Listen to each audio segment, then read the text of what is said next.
Bonjour tout le monde et bienvenue dans Découvre Bitcoin, je suis Roxy et aujourd'hui je suis très content de vous offrir la première interview de cette chaîne.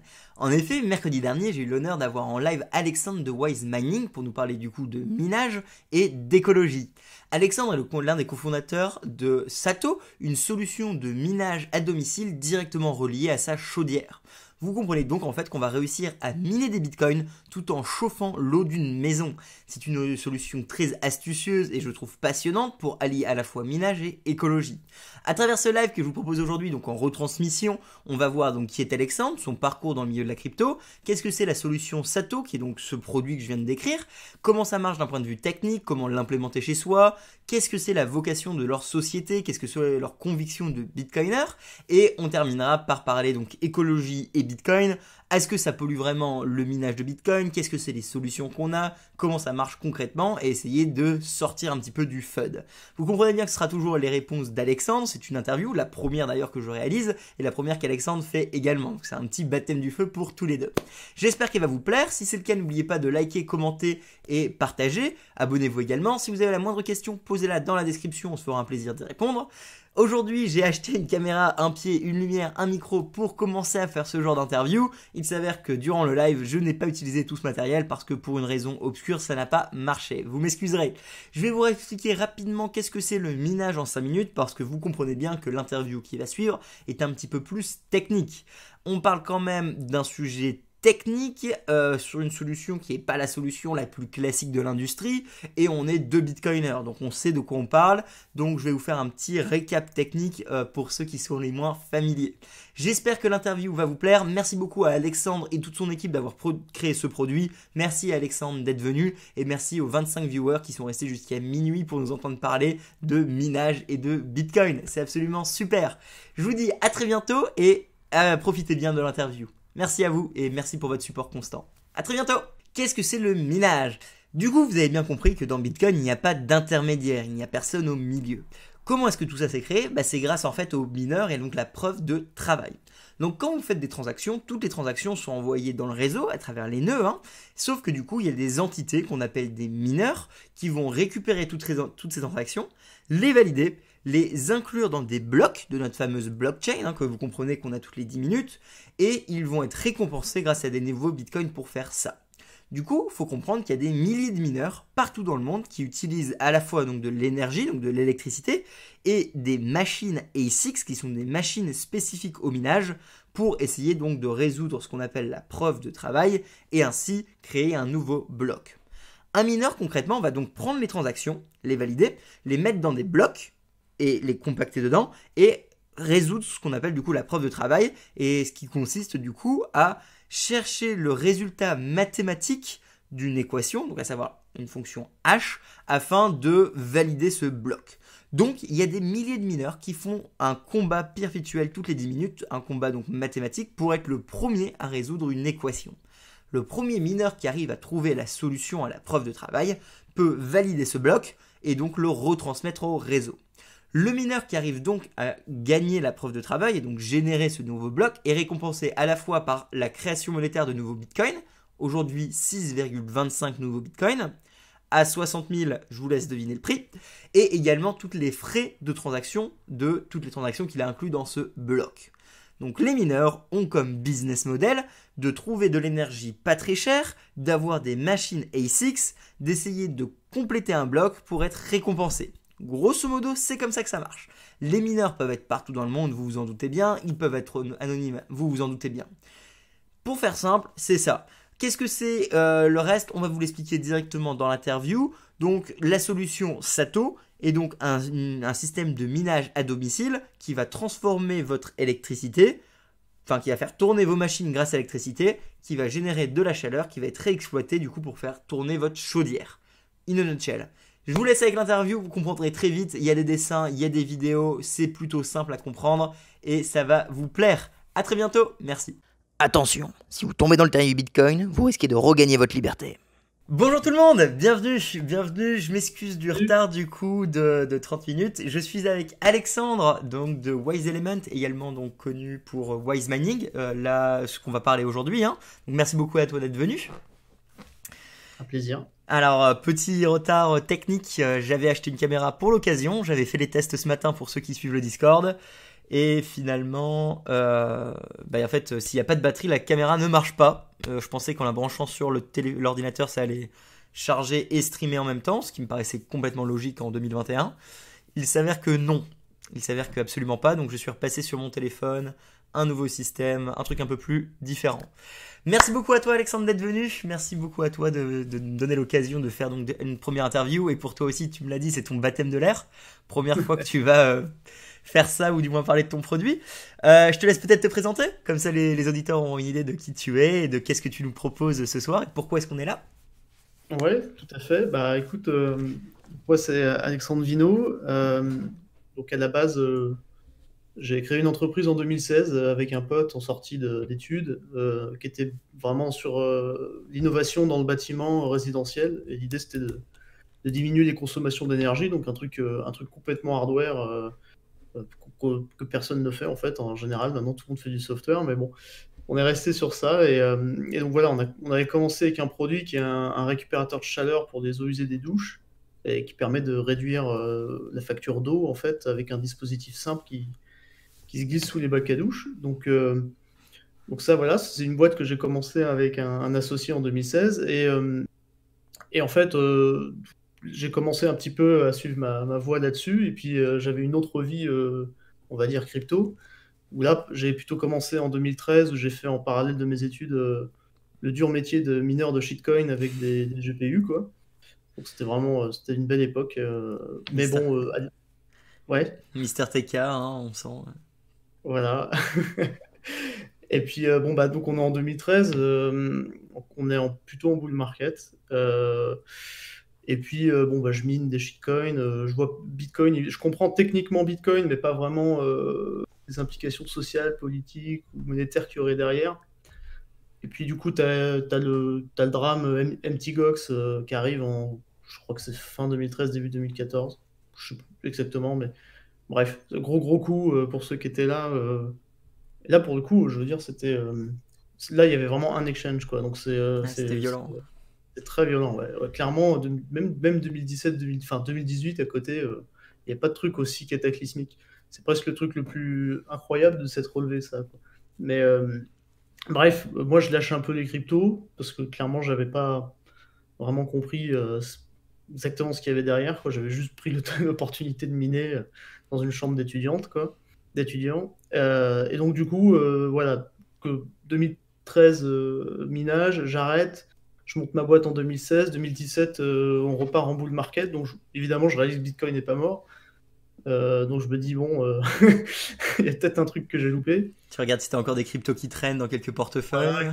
on regarde, on se dit, putain, merde, ça, à la base, ça valait rien. Et puis, bon, après, c'était vraiment pas énorme. Mais en tout cas, ce qui a été le déclic, c'est que j'ai commencé à regarder une vidéo d'Andreas Antonopoulos, pour ceux qui connaissent, qui est vraiment bah, je dirais, un gros pionnier justement dans ce que tu fais, en fait, c'est-à-dire l'éducation autour de Bitcoin et des cryptos. Lui, c'est clairement voilà, c'est un mec qui est. Ouais, il a donné, hein. Il, Ouais, il a il a fait les donné. efforts. Ouais. Et donc, du coup, là, j'ai commencé à comprendre le truc et ça m'a subjugué. Et j'ai regardé une centaine d'heures, j'ai repris toutes ces vidéos, quasiment de la première, j'ai tout refait. Et là, instantanément, je suis passé. Là, après, tu tombes dans le rabbit hole, quoi. Après, du coup, il fallait que je comprenne un peu plus d'économie. Après, je vois qu'il y a l'économie autrichienne, donc j'apprends ça. Donc, en fait, là, je commence vraiment à m'éduquer sur le sujet. Je comprends Bitcoin beaucoup mieux. Et donc, du coup, en 2017, clairement, je suis pas du tout dans les ICO. Enfin, je suis un peu dans les ICO, mais comme ça, de loin, à la rigueur sur l'aspect trading. Mais là, je fais vraiment bien la différence avec Bitcoin, quoi, à savoir repérer qu'est-ce qui est intéressant, qu'est-ce qui l'est pas. Et donc voilà. Puis 2018, on repart un peu. Là, on repart en bear market, mais nous, tu vois, comme justement, j'étais un peu dans le bâtiment, j'étais dans le bâtiment à faire du hardware. Et des côtés, les cryptos qui commencent à me passionner grave. Et donc là, il y a mon associé qui parlait de pourquoi à l'époque c'était un chauffe-eau. Pourquoi on ferait pas un chauffe-eau qui mine du Bitcoin? Parce que tout de suite, nous, avec comme on avait le nez un peu dans tout ce qui est bâtiment, résidentiel, récupération de chaleur, etc. Donc pour nous, c'était assez naturel. On savait que on voyait bien que moi j'avais miné dans une chambre d'étudiant, j'avais coupé le chauffage, donc je voyais bien que ça chauffait. Enfin, si tu veux. Ouais, j'avoue, parce que petite chambre, si tu mines à fond, Voilà, ça va être 4 heures sur 24. je mettais des boules caisses, tu vois, pour dormir. Vraiment des trucs de fou, mais c'était marrant. Bref, donc ouais, on arrive 2018, évidemment ça repart en bear market, mais là cette fois, tu vois, on lâche pas. La différence, c'est ça, c'est que maintenant on savait le long terme du truc en fait. Et quand t'as compris ça, là on a continué à build, tu vois, et on s'est dit non, bah ok, c'est pas grave, c'est un cycle, ça reviendra, et même on s'est dit de toute façon, voilà, le minage ça a un sens, et surtout récupérer, enfin surtout l'utiliser comme source de chaleur dans le bâtiment, quoi, enfin, dans les maisons plutôt.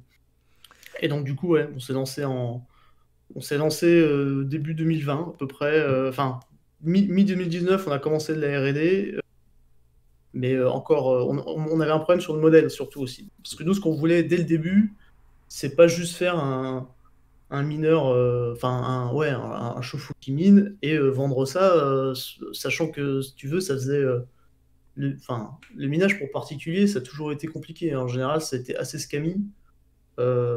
Clairement, tout ce qui est, pour ceux qui se rappellent des offres on appelle ça de cloud mining, c'était dégueulasse. Les mecs, ils te donnaient le minimum d'infos, tu te noyais, tu vois, en te parlant tu t'achètes du hash rate pendant un certain nombre de temps. En fait, tu as le minimum d'infos pour que tu puisses vraiment faire une étude de combien ça va gagner. Et puis bon, bah, évidemment, comme il y a tout qui bouge, c'est hyper dur de prévoir ce qui va se passer. Bah, D'ailleurs, pour le mec, cloud mining, faites gaffe sur Twitter, il y en a beaucoup qui nous abordent en particulier. Ils t'envoient des messages et ils t'harcèlent pour savoir si tu veux participer à leur cloud mining ou des trucs comme ça. Donc, faut vraiment faire ça, gaffe, après, hein. voilà, tout n'est pas scam, mais clairement, la pratique avant, c'était. Enfin, après, je connais pas un qui est pas scam, mais ouais, la pratique était souvent mauvaise, quoi. Les mecs, tu leur posais une question sur est-ce que ça gagne ou pas, ils disaient non, non, bah achète et puis tu verras bien, quoi. Donc, bref. Bref, et puis même pour un particulier, acheter des mineurs, en fait, parce que moi j'ai connu avant les ASIC, hein, légèrement, mais Bitcoin c'était déjà sur des puces intermédiaires, je sais plus comment on appelle ça.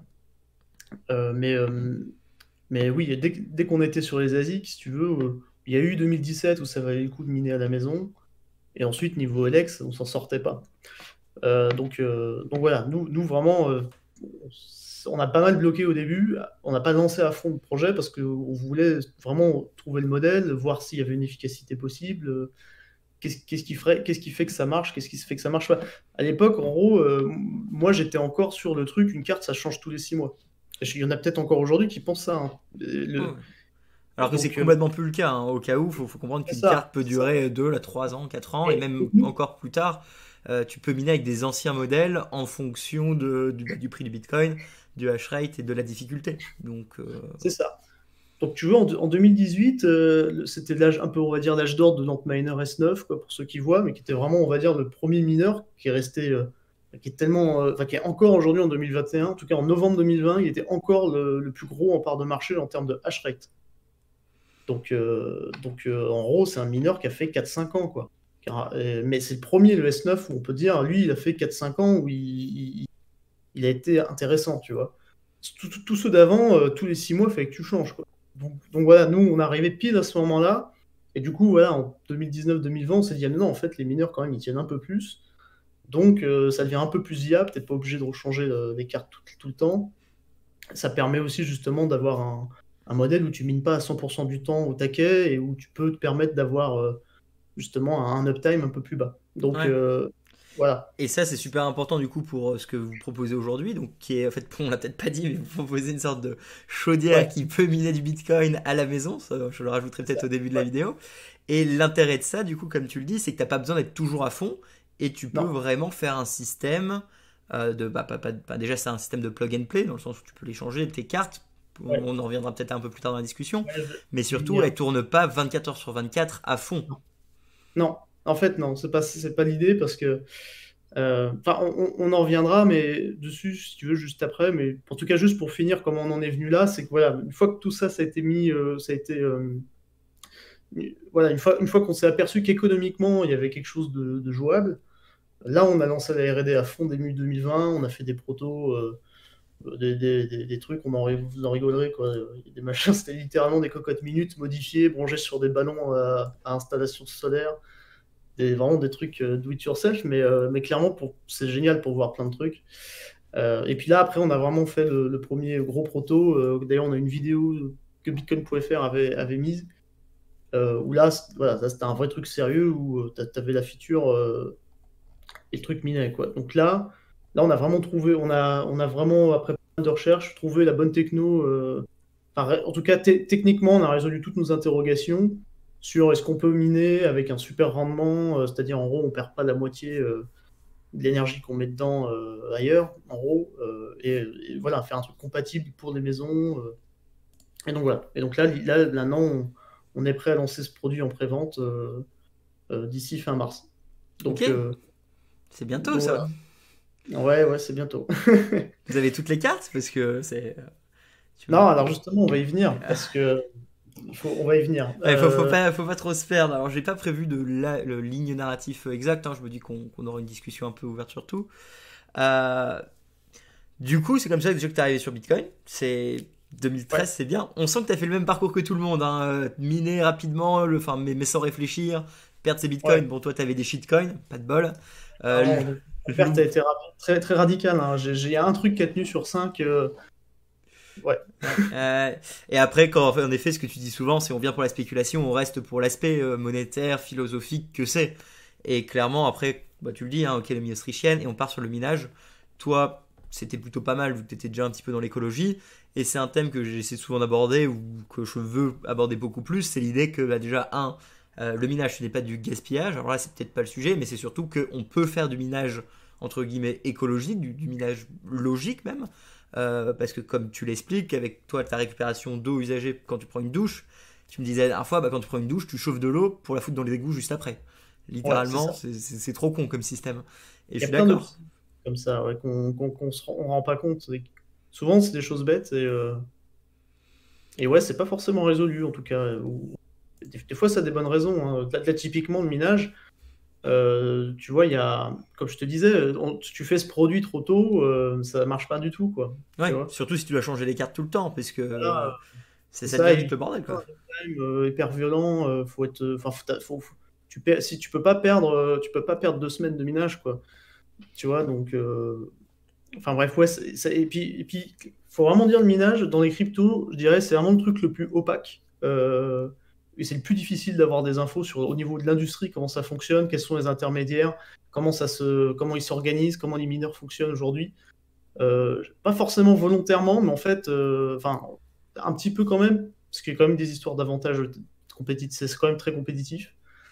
Mais c'est aussi un truc qui intéresse pas forcément les gens à mort aussi, parce que vu comme ça, maintenant c'est presque admis en plus que c'est un truc de pro, tu vois, où bon bah voilà, alors, il y a encore des mecs GPU, enfin il y a encore des mineurs GPU, hein, où c'est intéressant. Et puis là en ce moment, bah, avec Ethereum, c'est carrément redevenu un petit Eldorado, mais, euh, mais ouais, le minage c'est aussi quelque chose où c'est difficile d'avoir de l'info, quoi, de la bonne info. Et donc on sait jamais trop où ça en est en fait. Ça, j'ai mis pas mal de temps à avoir des contacts et à apprendre un peu sur vraiment comment ça se passe derrière. Donc ouais, donc ouais, peut-être pour ceux, peut-être qu'on peut passer sur vraiment un peu présenter Le produit. présenter le produit, ouais, ensuite pour la suite on comprenne de quoi on parle, hein. Vas-y. Mais Alors, du coup, t'auras plus ta tête, je vais mettre littéralement ton site internet. ouais, Comme ça, on peut voir le produit. Parce que, donc, je sais pas si t'as le stream ouvert en ouais, ouais, particulier. L'idée, c'est vraiment que vous proposez une solution qui vient s'emboîter à ce que les gens ont déjà. Enfin, si j'ai bien ouais, compris, l'idée, c'est de ne pas changer de chaudière. Parce que ça, c'est vachement compliqué. c'est l'idée. C'est Ouais, vraiment plus un plug qui se met. Et l'électricité donc vient, et au lieu de simplement être dans la chaudière à chauffer, elle passe par le ring de minage, elle le fait tourner, celui-ci chauffe énormément, et toute la chaleur en fait qui dégage, au lieu qu'elle soit perdue ou pire qu'elle devienne un problème, elle est réexploitée pour faire tourner la chaudière, qui peut maintenir une sorte de degré d'eau nécessaire pour la maison, avec des pics quand il y en a besoin, et sinon une constance. Et ce Ouais. système, d'après, donc il y a un dessin qui l'explique très très bien, peut toujours être amélioré parce que après il suffit juste de changer la carte dans quelques années et on part vraiment en fait sur déjà miner des bitcoins chez soi. C'est rentable parce que finalement on va pas gaspiller, enfin on va pas utiliser plus d'énergie que ce qu'on utilisait déjà avant. C'est sur du long terme et c'est en plus des bitcoins non KYC, mais on en reviendra peut-être un petit peu Ouais. après. Est-ce que c'est ça que j'ai bien compris dans l'idée de ce produit? Et peut-être que tu pourras aller plus dans les détails ou nous Non, expliquer bien, ce que ouais. j'ai loupé. Non, t'as super bien décrit. Après, voilà, faut aller dans le détail. On peut aller justement dans le détail, mais oui, globalement, c'est ça. Ouais. C'est vraiment, vraiment cette idée que. Alors pourquoi enfin, déjà le premier. Ouais, je réinsiste sur ça. C'est quelque chose où les gens n'ont pas forcément conscience. Mais vraiment, quand on mine quand on met 1 watt d'électricité une hashboard, dans un ASIC, vraiment ce qu'on produit en termes énergétiques, c'est-à-dire vraiment dans le monde de la physique, on produit 1 watt de chaleur. C'est 1 watt électrique et qui devient 1 watt de chaleur. Il n'y a pas de, il y a pas de, il y en a, tu sais, il y en a, enfin, le fait qu'il y ait un Bitcoin en fait à côté dans le monde physique, ça n'existe pas. C'est de l'information en fait. C'est un truc au passage et c'est de l'information qui presque comme par consensus social a de la valeur. Parce que mais un hash, une fois qu'il est fait, il est là, quoi. Il est stocké, il n'y en a plus besoin, quoi. Donc, enfin, il n'y a plus besoin d'énergie pour le refaire. C'est juste, voilà, c'est pour avoir eu cette information, on a dépensé énormément d'énergie et ça s'est juste transformé en chaleur. Donc, c'est vraiment 100% en fait, quand on part vraiment quand on part de l'ASIC, quoi. Donc après, dans le jeu, pour nous, ça va être de conserver, entre guillemets, ce 100% parce que un ASIC, à la base, en plus, ça se refroidit avec de l'air. Et là, pour le coup, c'est de l'air pulsé souvent. Donc, en plus, là, pour le coup, il y a des ventilateurs qui consomment. Donc, petit à petit, on descend un petit peu. Ce 100 si on part de 100%, quoi, on n'a pas tout en chaleur directe. Et nous, au contraire, justement, l'idée, c'est de faire de mettre une technologie en place qui permet de vraiment, une fois que ça chauffe, bah, qu'on puisse la transmettre à de l'eau chaude, quoi. Parce que, bon, évidemment, dans les résistances plongées, bah, on plonge une résistance dans un volume d'eau, ça marche bien. Avec un ASIC, on devine bien que ça marche pas, quoi. Tu peux pas foutre un ASIC dans de l'eau, quoi. T'es obligé de trouver une solution intermédiaire. Mais en fait, c'est là où il y a eu pas mal d'ingénierie et d'essais. On a trouvé un moyen qui permet de conserver quasiment toute l'énergie, quoi. Donc, ça c'est important. En tout cas, de se dire qu'il n'y a pas d'énergie qui part à côté ou. C'est pas forcément intuitif, mais en tout cas, c'est comme Ah oui, faut. c'est sûr que tu vas vraiment chier avec bah, les no-coiners ou ceux qui comprennent pas parce que moi j'ai parlé plusieurs fois à ton produit autour de moi en me disant mais c'est super. J'avais déjà eu l'idée il y a quelques années, je me suis dit pourquoi ça n'existe pas. C'est pour ça que j'étais très content de voir ton produit et tout de suite je t'ai contacté, hein. Mais quand tu expliques cette idée aux gens, ils se disent non, bah non, parce que tu vas devoir utiliser 2 fois plus d'énergie, 3 fois plus d'énergie et c'est vraiment comprendre que c'est la même quantité, quoi. C'est juste que tu Ouais, c'est ça. réorientes la source d'utilisation de Ah oui, l'électricité, quoi. vraiment, d'un point de vue physique, pour ceux qui ont fait un peu, ouais, ou qui ont des notions un peu plus avancées, c'est vraiment une transformation d'énergie électrique à chaleur, quoi. C'est une résistance, en fait, hein. Parce que sinon, si ça devrait se transformer en autre chose, ça va être soit un mouvement, donc comme dans un moteur, donc un travail, comme on appelle, on on bouge des atomes, ou en ASIC, on voit, on bouge pas grand-chose et pas beaucoup d'énergie. Ou alors un champ magnétique, là ça en fait pas, ou très très peu, vraiment infinitésimal. Donc non, en fait, c'est vraiment quasiment que de la chaleur à 99,9999%. Ça là-dessus, je t'avais passé un article, j'ai une source en fait, qui est un peu un traité de physique, hein, élémentaire, mais voilà, qui explique bien que c'est 100%. Mais bon, voilà. Mais comme tu dis, ouais, il y a des gens qui pensent qu'il y a tu sais, comme s'il y avait, comme si on parlait je sais pas, d'un moteur tu sais, à énergie perpétuelle. Enfin, ça leur paraît, il y en a certains, ça leur paraît vraiment impossible. Mais non, non, non, techniquement, il y a rien, il y a pas de, il y a rien de paradoxal là-dedans. Donc, ouais, ça c'est important. Et oui, comme tu dis, en fait, L'enjeu, en fait, c'est quand on met une chaudière. Pourquoi on a dit complémentaire? C'est ça, c'est vraiment pour cette histoire d'uptime.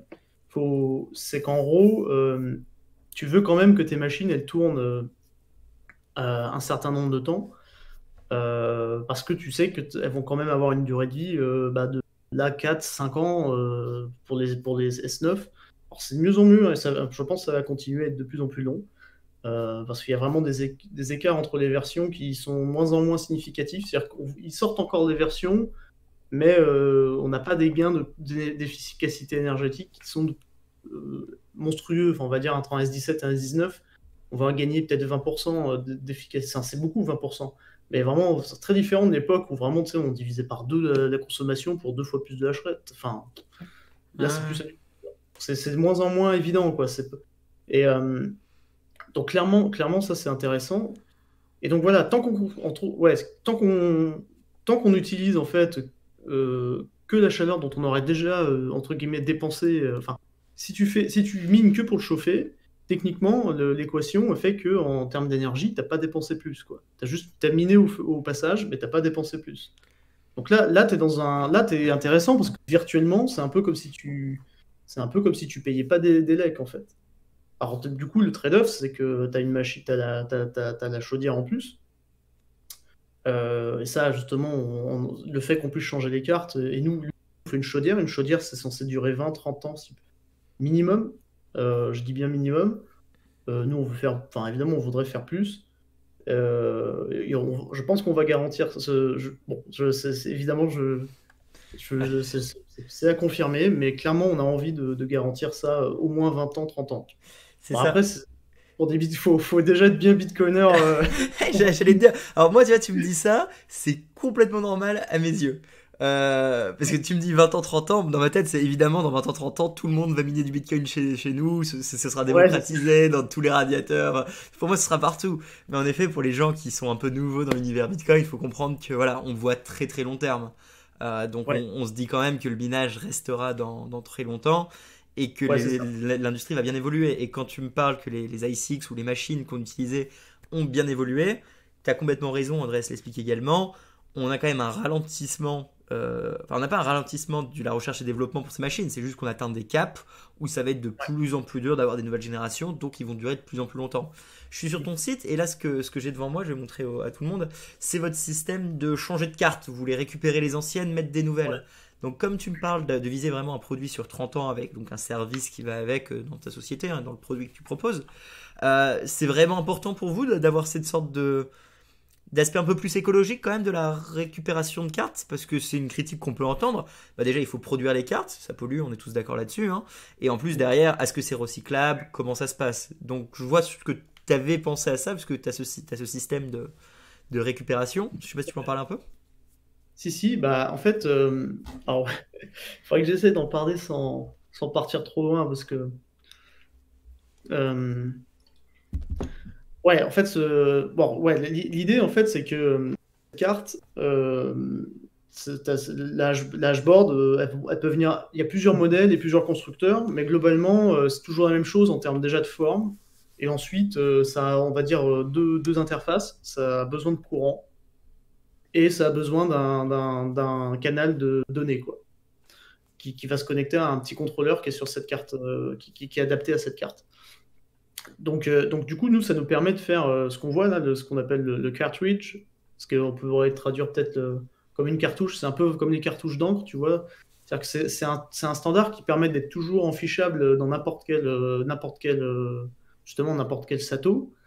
Mais nous, en fait, c'est nous qui nous chargeons de juste, par contre, dans la boîte, de faire, de mettre un ASIC dans cette cartouche et que ça se connecte bien au bon, enfin que les connecteurs soient bien en face, quoi, entre guillemets.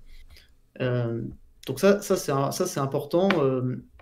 Et oui, c'est important de renvoyer la carte parce que de toute façon, c'est plutôt naturel en fait. Normalement, tu vas avoir, on va dire, tu vas avoir 5 cartes dans ta machine, tu es à fond. Ah, le mieux, c'est que en fait, c'est que tu le renvoies par la poste. Enfin, tu retires ta cartouche, tu nous l'envoies par colis. Et en fonction de ce qu'elle t'a commandé, on t'en renvoie une cartouche avec la nouvelle carte.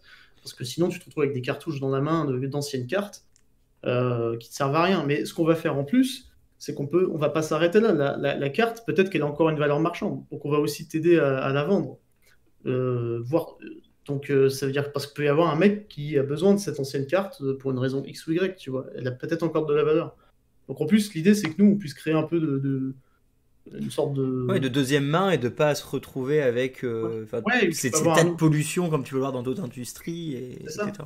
Alors après, vraiment des cartes, à un moment, on va se retrouver forcément, et plus on va aller, plus il y aura certaines cartes qui seront tellement vieilles qu'on va se retrouver avec un stock de retour et jamais personne qui en reveut.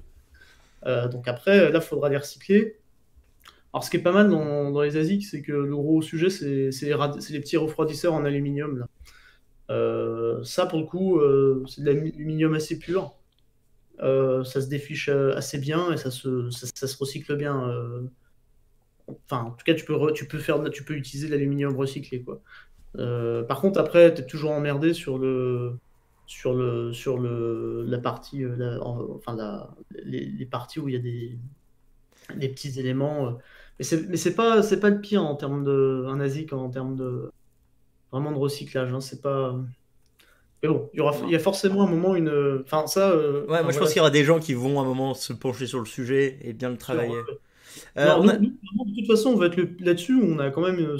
Enfin, à la base, on a quand même fait. L'idée, c'était voilà, d'économiser de l'énergie dans le bâtiment. On a toujours cet aspect à vouloir recycler, en fait. Enfin, quand t'as le truc dans les mains. Enfin, des fois, ça demande pas grand-chose, tu vois. Là, techniquement, tu demandes juste à renvoyer la carte. Puis après, une fois que toi, tu centralises tous les retours, tu as un incentive à recycler, de toute façon. Donc, Je suis d'accord. Mais déjà, enfin, si ta première entreprise c'était par rapport à la récupération d'eau, là on parle vraiment chaleur.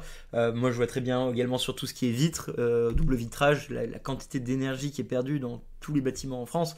Enfin, c'est un énorme boulot qui devrait être fait. Dis-moi, j'ai deux questions du chat. Par rapport à VinceBuzz, je pense que le produit n'est pas uniquement un proof of concept. Ça lancé, tu me disais que tu avais à peu près 1000 produits qui étaient prêts à partir pour mars. C'est à peu près ça l'idée? C'est vos premiers produits partant en mars? alors, non, non, non, c'est pas. Ok, allez, vas-y. Alors, la question, c'est quoi exactement? J'ai pas bien compris. C'était est-ce que le projet est uniquement en proof of concept ou est-ce il est déjà lancé sur le marché?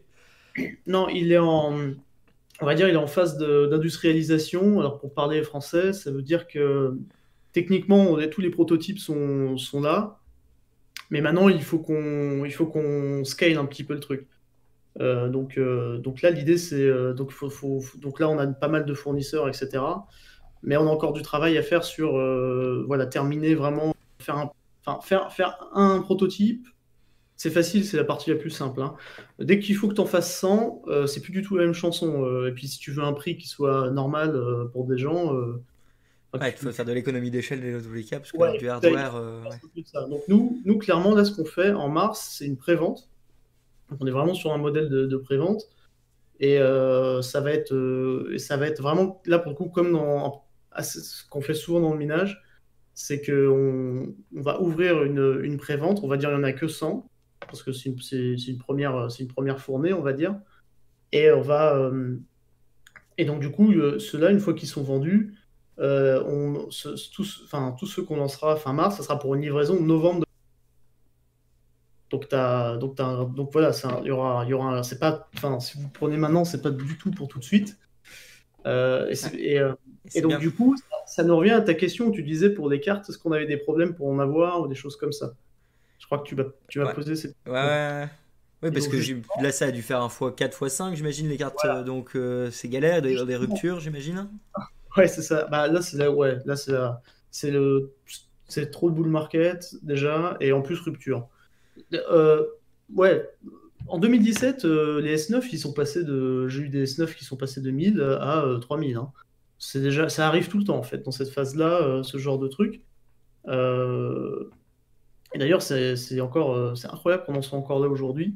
Mais là, en plus, on a vraiment l'effet qui se coule avec les fondeurs de puces qui n'arrivent pas à suivre les cadences. Enfin, pour ceux qui connaissent, avec les PS5, par exemple, tu vois, je crois qu'il y a Toyota qui a arrêté une usine, les PS5 qui galèrent, euh, plein de monde qui est touché. Donc, tu as vraiment t'as un double effet où Et tu regardes, hein, le hash rate, là, je crois qu'il a diminué la dernière. Ouais, non, il est vachement stable alors que le prix explose, donc Oui, c'est ça, très c'est bon pas pour les mineurs, ça.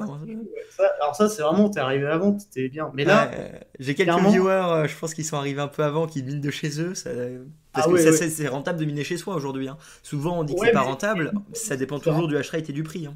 alors voilà, c'est minable de rentrer chez soi, de miner chez soi si tu les as achetés à un prix normal. Le problème, c'est qu'aujourd'hui, tu vois, j'ai vu des 19 encore vendus à 10 000 euros, tu vois, 10 000 dollars. Ça, faut pas faire ça, hein. Enfin, ça, Oui, c'est pas possible. et on Pas en faire. revient au problème du long terme. Là, tu me dis, bon, ok, donc première prévente en mars, on prévoit une sortie novembre. On est d'accord que la cible, c'est quand même des bitcoiners. C'est des gens qui Ouais, savent ouais, qu'ils y vont pour du très long terme. Ils ont pas peur du bull run actuel. ouais. Ils ont quand même une vision de se dire, ok, je veux que ma maison devienne bah, une sorte de citadelle, hein, entre guillemets. Ouais, Ça va être une citadelle. Toutes les citadelles certains, vont ouais. devoir miner, donc c'est évident.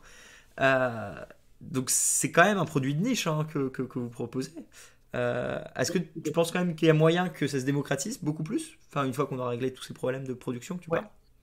Euh, ouais, enfin, comme je dis, juste pour terminer, du coup, les cartes, enfin, du coup, comme le produit est en 2021, là, on vend pas des cartes en fait. On sait on montre qu'on est, enfin, on est compatible avec toutes les cartes. Oui, c'était une Et- question qu'il y avait dans le chat. C'était est-ce qu'on pouvait utiliser votre produit seulement ou des cartes random?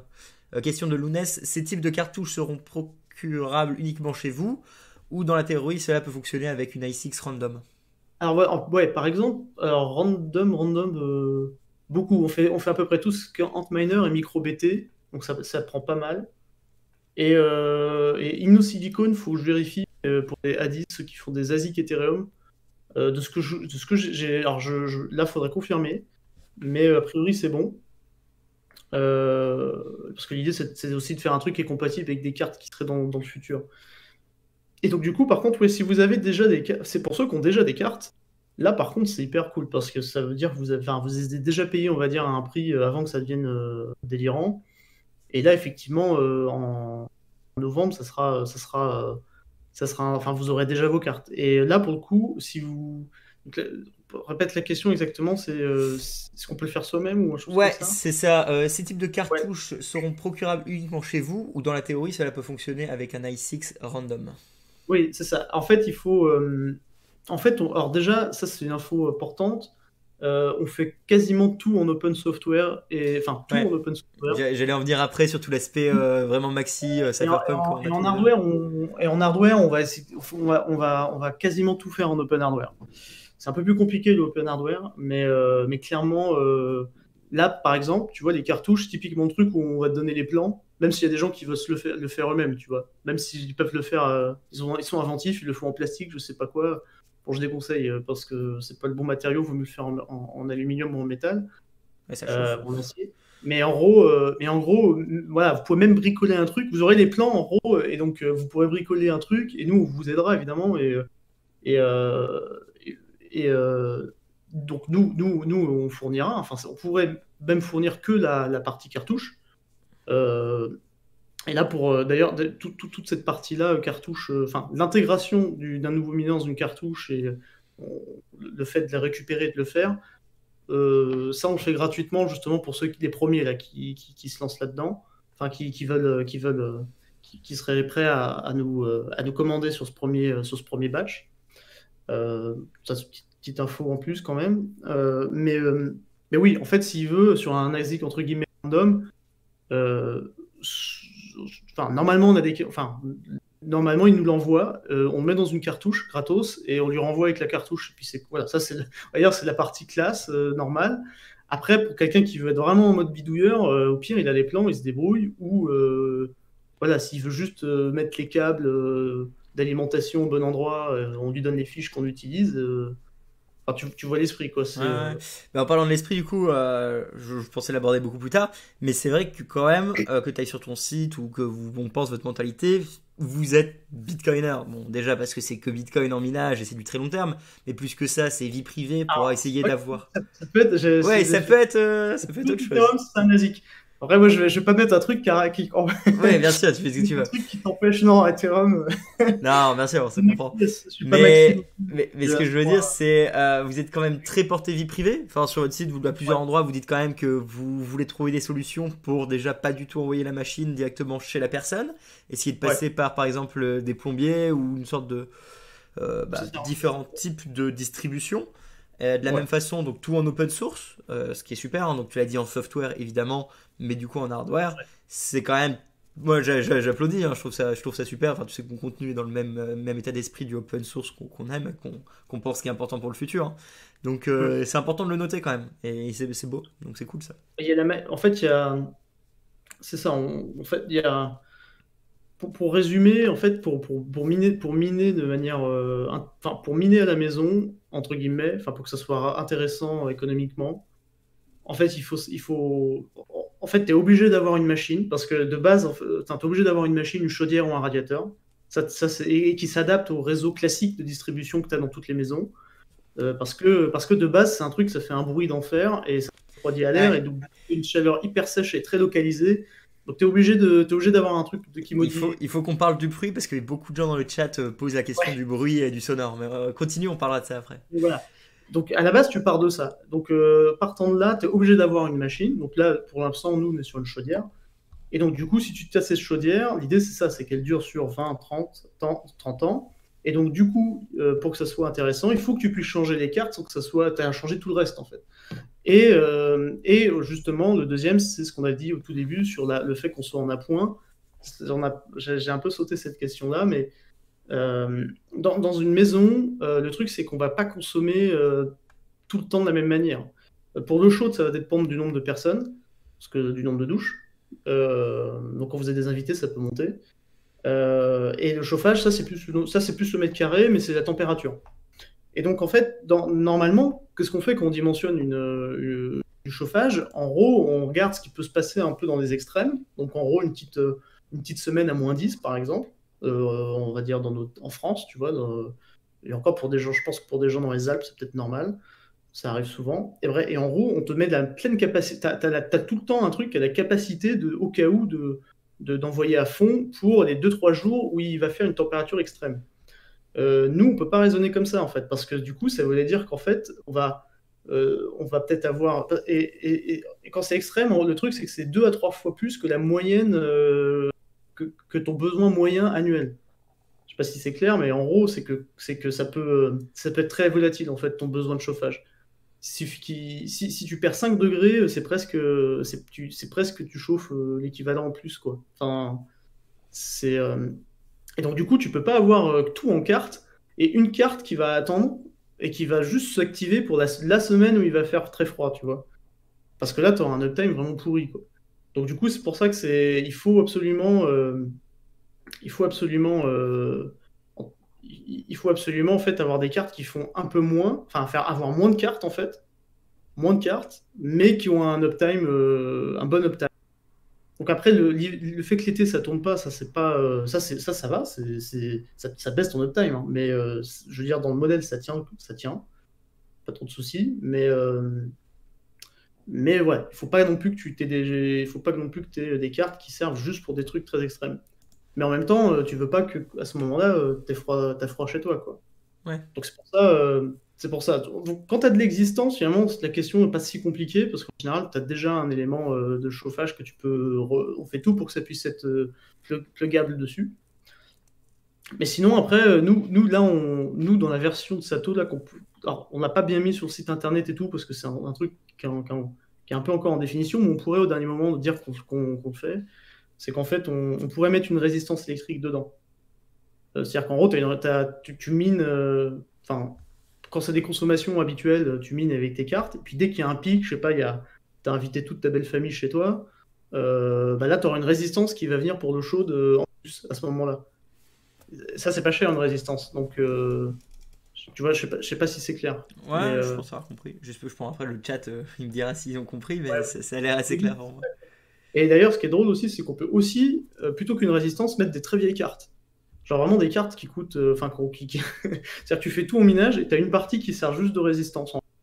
Ça va être des S7, tu vois, vraiment le truc, on les jette, quoi, on te les donne. ça va te faire quelques centimes, hein, mais juste, c'est une sorte de résistance, quoi. Et bon, Ok. le problème en tout électrique, c'est qu'au-dessus de 150 mètres carrés, tout électrique, le problème, c'est qu'il faut passer souvent en triphasé. Donc, c'est un changement d'abonnement. Mais enfin, il n'y a pas de problème si vous voulez le faire, mais juste, faut le savoir, quoi. Ouais, c'est comme on parlait, t'avais des gens qui t'intéressaient pour chauffer des immeubles entiers ou alors des Ouais, c'est piscines, faisable, hein. piscines ou des trucs comme ça. Oui, C'était, hein. on en parlait. Donc, voilà. Attends, par rapport au chat, Thomas Light, pourquoi est-ce que la distribution pose un problème, néophyte ici? Simplement parce que on a souvent une méfiance envers potentiellement le gouvernement dans lequel on va être. Il faut également penser qu'on aime bien la vie privée et que les bitcoins que tu vas miner sont non KYC parce qu'ils vont venir directement du coup bon, d'une mining pool, hein, parce que tu as pas miné tout seul, je pense, vers ton wallet. Du coup, c'est des bitcoins qui ne sont pas tracés, tu n'as jamais mis ta pièce d'identité pour le faire simple, on va dire, hein. Du coup, on va dire un point faible de ce système, ce serait qu'on puisse te tracer via finalement le livreur qui vient te déposer ton Sato directement chez toi. Donc pour contrer Et donc, ça, tu vas le faire du coup, livrer ailleurs. Ailleurs. Euh, Ouais, oubliez pas le prix, t'inquiète pas, je vais en parler du prix. Mais du ouais, coup, c'est ouais, pour ça qu'on veut couper en fait la ligne de distribution, parce que si ton pays est en dictature, bah, tu seras bien content d'avoir des portefeuilles do it yourself, tu seras bien content de pouvoir continuer à miner en non KYC sans forcément être pris parce que bah, tu as fait livrer chez toi du matos. Un petit peu comme avec Ledger, je vous ai bien, ouais. tous dit de ne pas faire livrer vos Ledger chez vous. Faites-les livrer à des points relais ou des entreprises. C'est tout con, mais c'est des best practices qui doivent être mis en place et qui peuvent être intéressantes. J'espère que c'est clair. Allez, on va demander par rapport au son, parce que là tout le monde me demande, est-ce que ça fait du bruit? Comment ça se passe? Alors ouais, non, ça fait zéro bruit. C'est, faut qu'on fa- on va faire on va faire une petite, on va présenter des petites choses sur ça justement. Typiquement des choses qui me passent bien à la vidéo, comme le montrer que ça fait pas de bruit. Ça en fait pas du tout. Ça en fait même moins qu'un chauffe-eau classique avec une résistance. Ça fait toujours un petit bruit parce que au niveau de la résistance électrique dans un chauffe-eau, il y a de l'eau qui bout. Enfin, il y a des petites bulles qui se créent parce que c'est très très très très fort comme chaleur. Nous, ça en fait zéro parce qu'en fait, c'est vraiment en immersion cooling et tout est enfermé dans un système d'échangeur. Dans le site, on le voit, t'as la cuve dans laquelle t'as les ASIC. Et puis ensuite, il y a un premier échangeur de chaleur, un petit serpentin qui est en bas. C'est celui-là en fait dans lequel c'est celui-là qui tourne en fait entre les ASIC et le volume d'eau chaude si tu veux c'est en bas, c'est plus bas je crois si tu veux voir.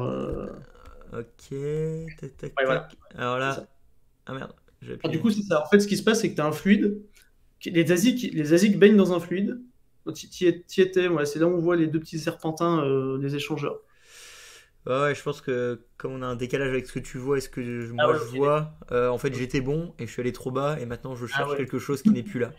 Ok. Bref, non, ça fait pas de bruit parce qu'en fait, vous avez juste un liquide, enfin, les ASIC trempent dans un liquide, ce liquide il s'évapore, et quand il rentre dans le ballon, il se recondense parce que l'eau du ballon qui est inclus, hein, dans Sato, faut bien comprendre dans Sato, hein, c'est deux objets, hein, c'est ce qu'on appelle l'évaporateur, donc le caisson dans lequel il y a les ASIC et plein de petits éléments en plus, et la cuve à côté avec ses échangeurs qui sont faites justement pour justement avoir un volume tampon d'eau chaude qui va servir soit justement à chauffer un circuit de chauffage classique, soit à se brancher sur le réseau d'eau chaude sanitaire.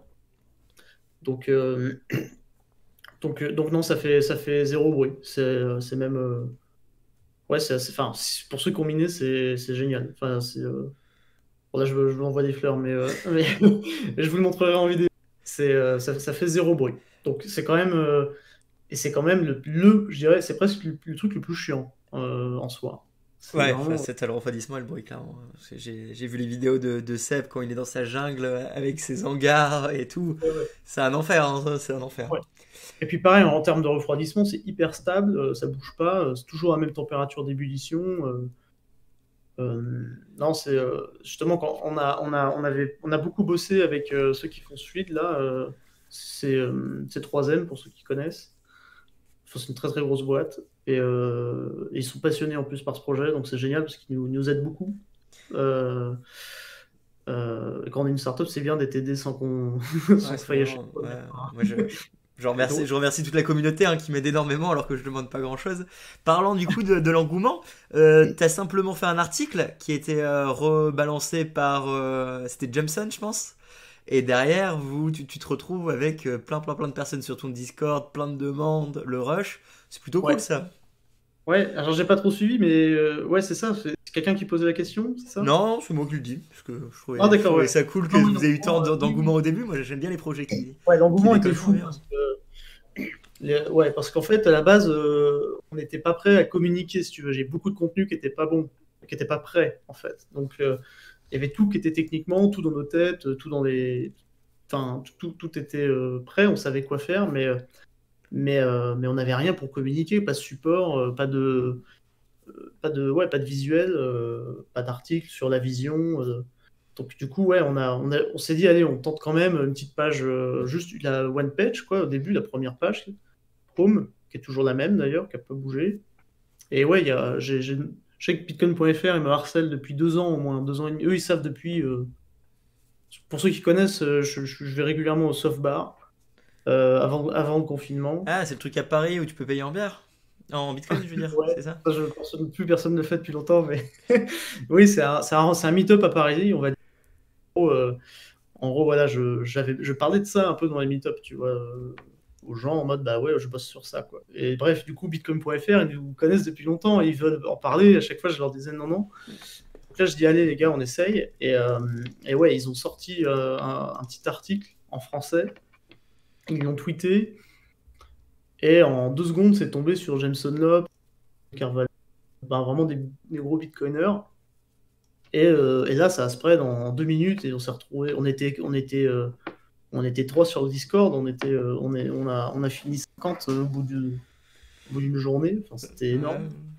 Et pareil, en termes de gens qui sont inscrits à une newsletter, c'était fabuleux. Donc ouais, avec très peu de. Et là, ce qui est intéressant, c'est que ça revient tout le temps parce que bah, il y a pas mal de gens qui reparlent de nous, en fait. Ça se maintient, quoi. Donc ouais, vraiment une super hype. C'est hyper encourageant parce que nous, à la base, on s'est dit, on fait un truc qui est quand même très bitcoiner. On en avait parlé, Ouais, tu vois. C'est c'est très niche, hein. pas l'air très michu, tu vois. Et c'est le pari qu'on s'est dit. On s'est dit, de toute façon, au pire, voilà, on va en faire 100. Et puis on se cache pas, c'est une prévente. Nous, dans du hardware, ça aurait été complètement possible d'utiliser un autre modèle. C'est-à-dire, en fait, entre guillemets, on avance tous les frais, on fait du stock. Et en plus, rien que ça aurait même pas été jouable. Et en plus, on prend le risque de pas vendre, tu vois. Donc on est obligé, au stade actuel, de passer. Enfin, voilà, enfin, le hardware par rapport au software, ça n'a rien à voir, hein. Clairement, sur des coûts. Ouais, ça scale pas de la même façon. Ouais, Ouais, c'est très c'est pas un compliqué. serveur que tu montes qui t'a coûté pas cher, et puis ça scale en même temps que tu as des clients. Truc cool, quoi. Et puis bon, bah, tu peux payer. Voilà. Là, c'est un truc bah, juste pour produire, même faire des protos. Et encore, nous, on a été formés à faire des protos hyper rapides, euh, et avec un minimum de moyens, mais pour. Voilà. Enfin, mais ouais, clairement, Ouais, ouais, c'est. super. Dis-moi, j'ai une question. Évidemment, je pense que c'est John Unchained, hein, je pense que tu le connais, ou bonjour John. On peut choisir son pool de minage ou vous êtes l'interface? Alors j'imagine qu'on peut choisir. Comment ça se passe, l'intégration software? Ah oui, c'est intéressant. En fait, on veut faire une. En fait, on fait une app. Et on est en train de bosser avec des mecs hyper, hyper cool. Pareil, quand on leur a dit que c'était open source, et on a eu des personnes, d'ailleurs, s'ils sont là, salut, et qui nous ont dit, les gars, c'est trop cool, et si vous voulez, on bosse pour vous, comme ça, on bosse un peu sur un truc, voilà, enfin, genre en mode, t'es trop content, quoi. Moi, je pouvais pas. J'ai entendu, bah ouais, pour l'instant, je peux rien faire pour vous, quoi, en termes vraiment pécuniers, quoi. Et non, non, il y a des mecs comme ça qui se disent. Ouais, on va commencer à travailler avec vous sur ça. Ça nous intéresse. On fait ça après notre boulot, ça nous passionne. Justement, c'est ça la force de l'open. Quand tu fais tout en open, c'est parce que tu sais que tu vas le donner un peu à la communauté, quoi. Et donc, ouais, c'est une app. Voilà, en fait, c'est une app. Et en fait, le truc, c'est que c'est une app, mais que tu héberges ton app, en fait. Et donc du coup ton app, l'app, elle est serveur distant. Ça, c'est important. Donc du coup, du coup ça ressemble à une app, c'est une app web, enfin, où ça passe par un navigateur. C'est pas vraiment une app, du coup. Mais ouais, sinon, c'est une interface où donc, du coup, tu as tout ce qu'il faut pour une chaudière normale, et après, tu as tout le côté minage. Alors, ça, je rassure, c'est pas en mode ligne de commande non plus, tu vois. On essaye de guider le maximum et de donner enfin, outils pour que ça soit quand même facile à utiliser, mais avec un mode utilisateur pour ceux qui ont envie de mettre plus les mains dedans. Mais oui, tu peux choisir ta pool, du coup, ouais, complètement. D'ailleurs, c'est même quand tu démarres Sato, c'est un des premiers trucs où on t'explique vite fait ce que c'est une pool, etc. Et on te dit, voilà, il y a ça qu'ils font, etc. Ok. T'as été un petit peu coupé. Elle est hébergée où? Ça a coupé pile au moment où t'as dit où est-ce qu'elle Là, était hébergée. Ouais. eh ben, dans ton Sato, en fait, Sato, c'est ça qui est bien, c'est que comme t'as besoin en fait d'un contrôleur, type, on va dire Raspberry Pi, mais on utilise un truc un tout petit peu plus stable, mais tu peux héberger quelque chose et avoir une liaison Bluetooth avec ton ballon, quoi. Donc c'est vraiment comme si tu étais. Parce que, bon, vraiment, normalement, les mineurs, je pense que tu dois te foutre en Ethernet dessus, quoi, sur le même réseau. Après, remarque, ça peut être aussi en Ethernet, mais nous, on fait une petite interface Bluetooth pour des gens avec leur téléphone, quoi. Ok. Nickel. Bah, Lounès, t'as pas de maison, bah, tu vends tes bitcoins, t'achètes une maison, et puis dans 10 ans, tu pleures. Enfin, je sais pas, c'est pas Bah, plus, compliqué. plus tard, plus tard, on pourra proposer d'investir là-dessus sans avoir de maison, mais on ne parle pas tout de suite. Mais, Euh, mais ouais. on avait une autre question de Vince Buzz. Tac, tac, tac. En été, ta chaudière ne tourne quasi pas, elle marche en alternative en fonction des besoins. Ok, on est d'accord. Si tu continues à faire tourner les i6, ça ne peut pas consommer plus, pour l'interrogation. Et est-ce qu'il n'y a pas des risques du coup de surchauffe? Je pense que tu avais répondu du coup, non? C'est tu peux ça va réduire la cadence? C'est quoi ta réponse? Ah bah non, bah en fait, enfin, si t'as pas besoin en fait, il n'y a pas de besoin de chaleur normale, à moins que tu fasses exprès d'ouvrir les fenêtres, on va dire, ça s'arrête. Donc ça s'arrête tout bêtement. Voilà, parce que c'est la question un peu Ah, plus haut, ouais, si je me souviens, c'est juste que du coup, tu es moins rentable parce que Enfin, rentable dans le sens où ça fait. Si tu veux un retour sur investissement par rapport à tout ça et machine ASICS, ton ouais, retour sur investissement, il est saccadé entre l'été et l'hiver. ouais, C'est à peu près ça. Comme j'ai pas mal vécu au Canada, bah, tu payes des forfaits toute l'année parce que sinon ta différence entre l'été et l'hiver, elle est tellement importante que tu te retrouves avec des factures impayables ouais. l'hiver. Là, ce serait pareil avec votre retour sur investissement en fait. Ouais, en gros, c'est ça. C'est que il faut comprendre que techniquement, tu as des bitcoins. Mais sans payer plus que ce que tu faisais d'habitude. Ta facture, tu vois la même chose si tu étais déjà LLEC. Euh, donc du coup, tu gagnes quand même ça par rapport à d'autres mineurs. Après, toi, de la contrepartie, justement, c'est que tu n'auras pas un uptime de 100%, Ouais. mais clairement, c'est largement tu as l'élec, justement, que tu payes pas, en fait, que tu payes pas en plus, quoi.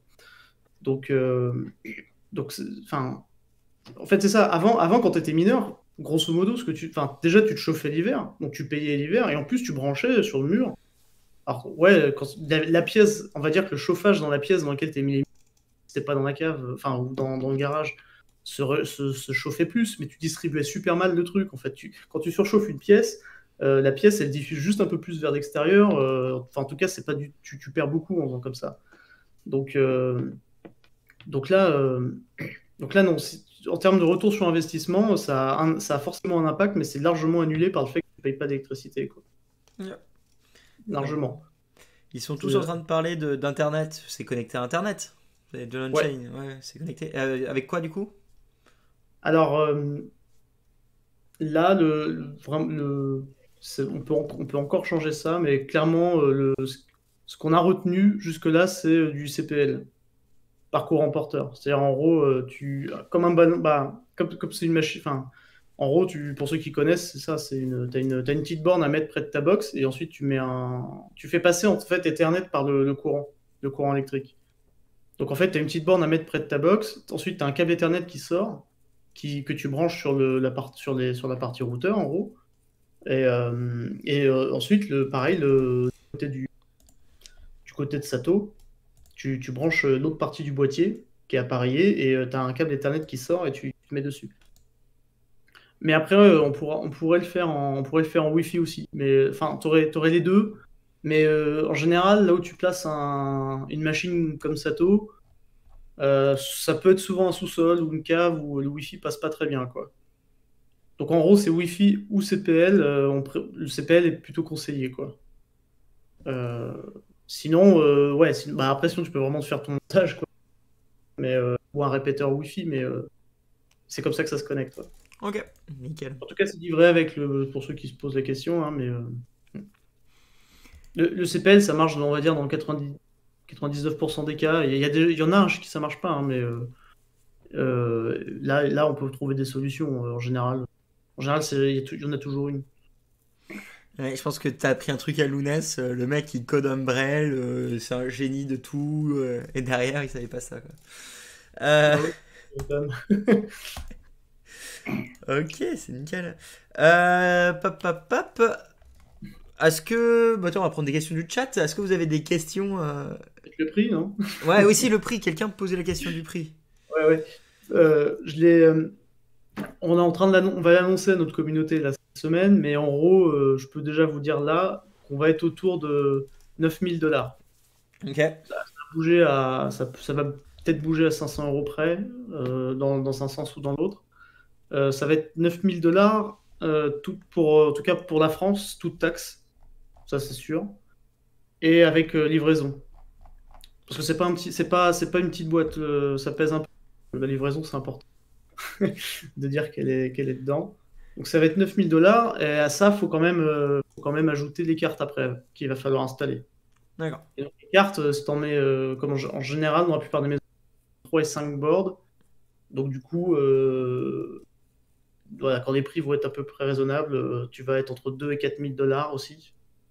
Donc si on met en euros tout ça, je sais que c'est entre 11 000 et 14 000. Toute l'installation, il faudrait compter entre 11 000 et 14 000, quoi. Euh, Ok. donc en euros, tu vois, 11 000, ça fait 9 200. TTC, hein. TTC. Et là, j'ai compté à peu près 1000 frais d'installation, parce qu'il y aura probablement un plombier. Bon, ça va, normalement, enfin, il vous facturera pas énormément, c'est pas très compliqué comme machine, mais faut quand même faut le faire, quoi. Ouais. Ouais. On a une question. Tu sais c'est quoi le prix d'une plombière, d'une chaudière normale? Pour comparer. C'est John Lounès qui demande. Lounet. Non, Lounès, il y a un S. Ah, Oui. une chaudière normale, c'est très variable, ça dépend ce que tu prends. Nous, ça se compare plutôt à ça se compare à une chaudière avec pompe à chaleur en haut. C'est-à-dire des chaudières assez techniques, avec un truc en plus. C'est-à-dire typiquement des chaudières avec une pompe à chaleur, c'est qui va prendre avec l'air. Ça va être dans ces prix-là, tout compris. Ou une installation. Si tu installes du solaire, tu en auras pour ces prix-là aussi. Bon, par contre, au niveau des retours, c'est pas vraiment la même chose non plus. Ouais. Donc, Ouais, c'est ça. à vous de voir, Euh, mais en tout cas, clairement, voilà, c'est un investissement, mais nous, on préfère être sûr que de faire un truc au moins qui est vraiment. Enfin, avec les volumes qu'on a, pour 100 pièces sur ce genre de machine-là, ça te coupe, entre guillemets, certains trucs qui te permettent de couper les prix comme un malade, quoi. C'est pas encore suffisant pour que tu y ailles. En gros, faut imaginer. Ouais, nous, clairement, on a l'objectif, finalement, d'ici 10 ans, de baisser, mais là, c'est ce prix-là. Et clairement, pour ceux qui veulent, qui sont intéressés, vous pouvez regarder, on a fait un outil de ROI sur notre Discord, où en fait vous mettez combien, enfin vos maisons, enfin il y a un outil de ROI sur le site, mais il est vraiment très basique, histoire de vous donner une idée un peu ouais, des, c'était dans Home, c'est sur ta front page, hein, c'est ça? vraiment histoire de vous donner, mais voilà, on parle je vais vous parler d'un truc qui est sûr, puisque c'est déjà arrivé, mais en tout cas, si vous avez eu en gros cette machine-là vers 2017 jusqu'à aujourd'hui, vous aurez eu 2 bitcoins à peu près. Donc forcément, en 4 ans, ça aurait été déjà repris, déjà largement rentabilisé, quoi. Ouais, et encore une fois, pensez quand même que ça mine du Bitcoin non KYC, hein, parce que moi c'est toujours un petit plus, sachant qu'il y a Oui, un alors ça, premium et c'est en plus du pas prise de tête. ouais. Parce que alors là, je sais pas si vous allez le voir, un article que j'adore, enfin un homme, quelqu'un que j'adore suivre, et je vous encourage tous à aller le suivre, c'est Burn the Bridge, un bon gros cypherpunk qui fait des articles super bien sur Bitcoin vraiment plus hardcore, hein, aussi bien comment les sécuriser que le minage non KYC chez soi. Et c'est vrai que ça peut devenir rentable et c'est une façon de dollar cost average. J'en parlerai allemand sur ma chaîne, mais vous pouvez dollar cost average grâce à du minage. Et ça, c'est quelque chose de pas dégueu du tout. Donc quand en effet tu arrives à faire un Bitcoin 3 ou 2 Bitcoin, ou même si aujourd'hui ce serait plus le cas, mais tu arrives à faire 0,5 Bitcoin, ou même si c'est Là, 10 millions de Satoshi, quand tu le prends sur du très long terme, tu as quand même tes 10 millions de Satoshi, quoi. Enfin, peu importe les quantités que c'est. Je sais pas si là, tu... en gros, oui. Là, en gros, ils prennent maintenant qui mineront en novembre, vers 2025 à peu près, ils auront dans les 0,3-0,4 Bitcoin, quoi. Ouais. Donc après, la question, c'est combien ça vaut à ce niveau-là. Mais forcément, en termes de Bitcoin, plus on avance, ça descend petit à petit quand même. Ah bon?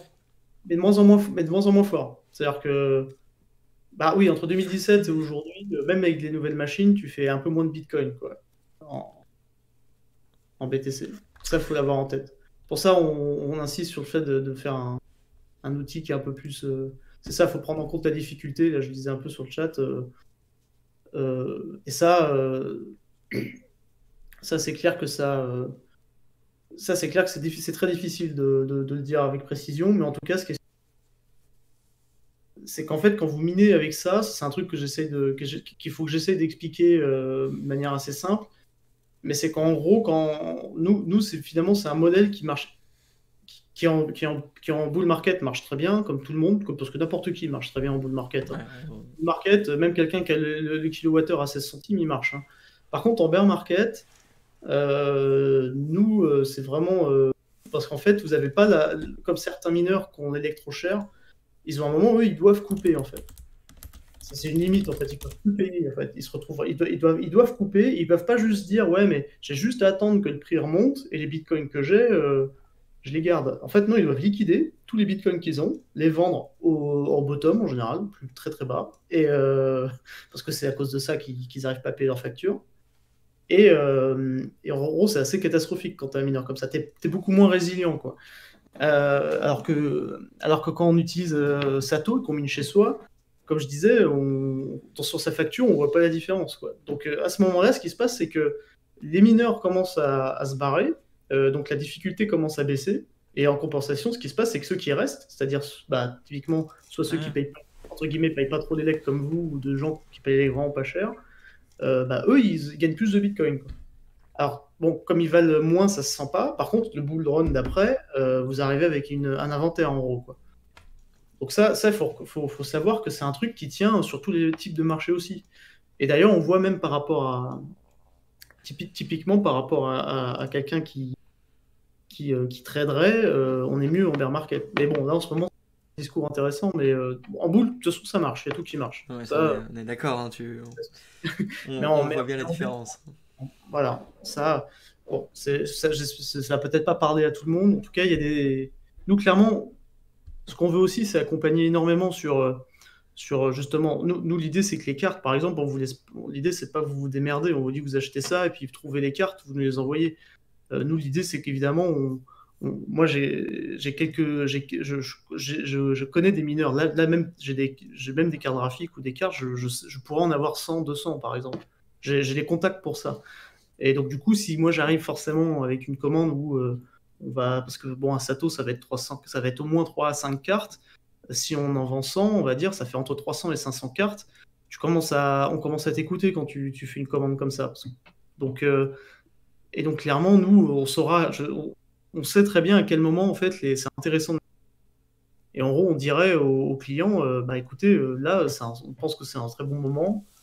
Euh, voilà, si vous pouvez, allez-y. Et puis voilà, on essaye de faire, on est obligé de faire ce service avec, quoi. C'est très logique. Et puis pareil, après, une fois que vous minez, que vous avez vos bitcoins, nous, derrière, on peut vous dire à quel moment il faut changer de carte, ou même à quel moment ça pourrait être intéressant de vendre. Mais bon, mais bon, voilà, l'idée, c'est qu'on laisse quand même pas les gens complètement perdus Ouais. là-dedans. On a quand même pas mal d'expérience sur ce sujet-là, et le minage, pour être bon, en fait, c'est faux. En fait, aujourd'hui, il faut déjà avoir, on va dire, un super setup journalier, c'est-à-dire justement payer l'élect pas cher. Donc ça, vous l'avez. Ensuite, il faut avoir acheté les cartes à un prix qui soit quand même cohérent par rapport à ce qu'il leur reste à donner, en gros. Et ça, clairement, nous, on sait comment les repérer. On sait comment, on sait quelle est la valeur pour chaque modèle. On sait quelle est la valeur normale pour qu'ensuite, en 2 ans, vous la récupérez, quoi. En 1 ou 2 ans, vous la récupériez, même avec le hash rate qui continue à augmenter. Là, typiquement, on n'y est pas du tout, par exemple. Ouais, Donc, ça a explosé en plus. Enfin, là, c'est peut-être Ouais, sûrement ouais. le pire moment d'acheter une carte, hein. Alors, je Là, ne ce que suis vous pas aussi comprenez- bon que toi dans ce domaine, mais clairement, de mon XP trader, là, tu n'achètes pas une carte. À la limite, continue à stack Là, ce très qu'il bien, mais achète pas de carte. Là, ce qu'il faut comprendre, c'est qu'en gros, là, les gens qui achètent, c'est des gens qui savent pas ce qu'ils achètent.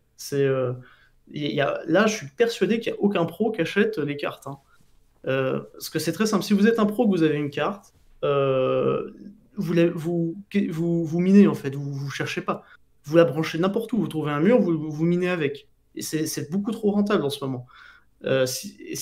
Du coup, hein, les mecs, là, s'ils la vendent, ce que vous disiez, c'est qu'en fait, les mecs, ils ont des bons deals parce qu'ils ont des liens avec Antminer, etc. Ils savent avoir des cartes encore à des prix pas trop pourris. Et en gros, ils vous la vendent. S'ils voient qu'ils vous la vendent à peu près 2 fois le prix, c'est-à-dire qu'en vous la vendant tout de suite, ils en rachètent 2 juste après, là, ils vous la vendent. Parce qu'ils se disent, bon, bah, les mecs ont tellement mis la barreau. Mais là, clairement, ceux qui achètent, là, à mon avis, c'est du grand public qui apprend, qui découvre un peu Bitcoin et crypto, qui se dit que minage, c'est une bonne idée et qui se fait avoir, quoi. Je prends pas beaucoup de risques à dire ça, je pense. Donc, Ouais, non. Donc c'est pour ça que quelque part, de toute façon, on n'aurait jamais pu dire aux gens, voilà, achetez Sato aujourd'hui.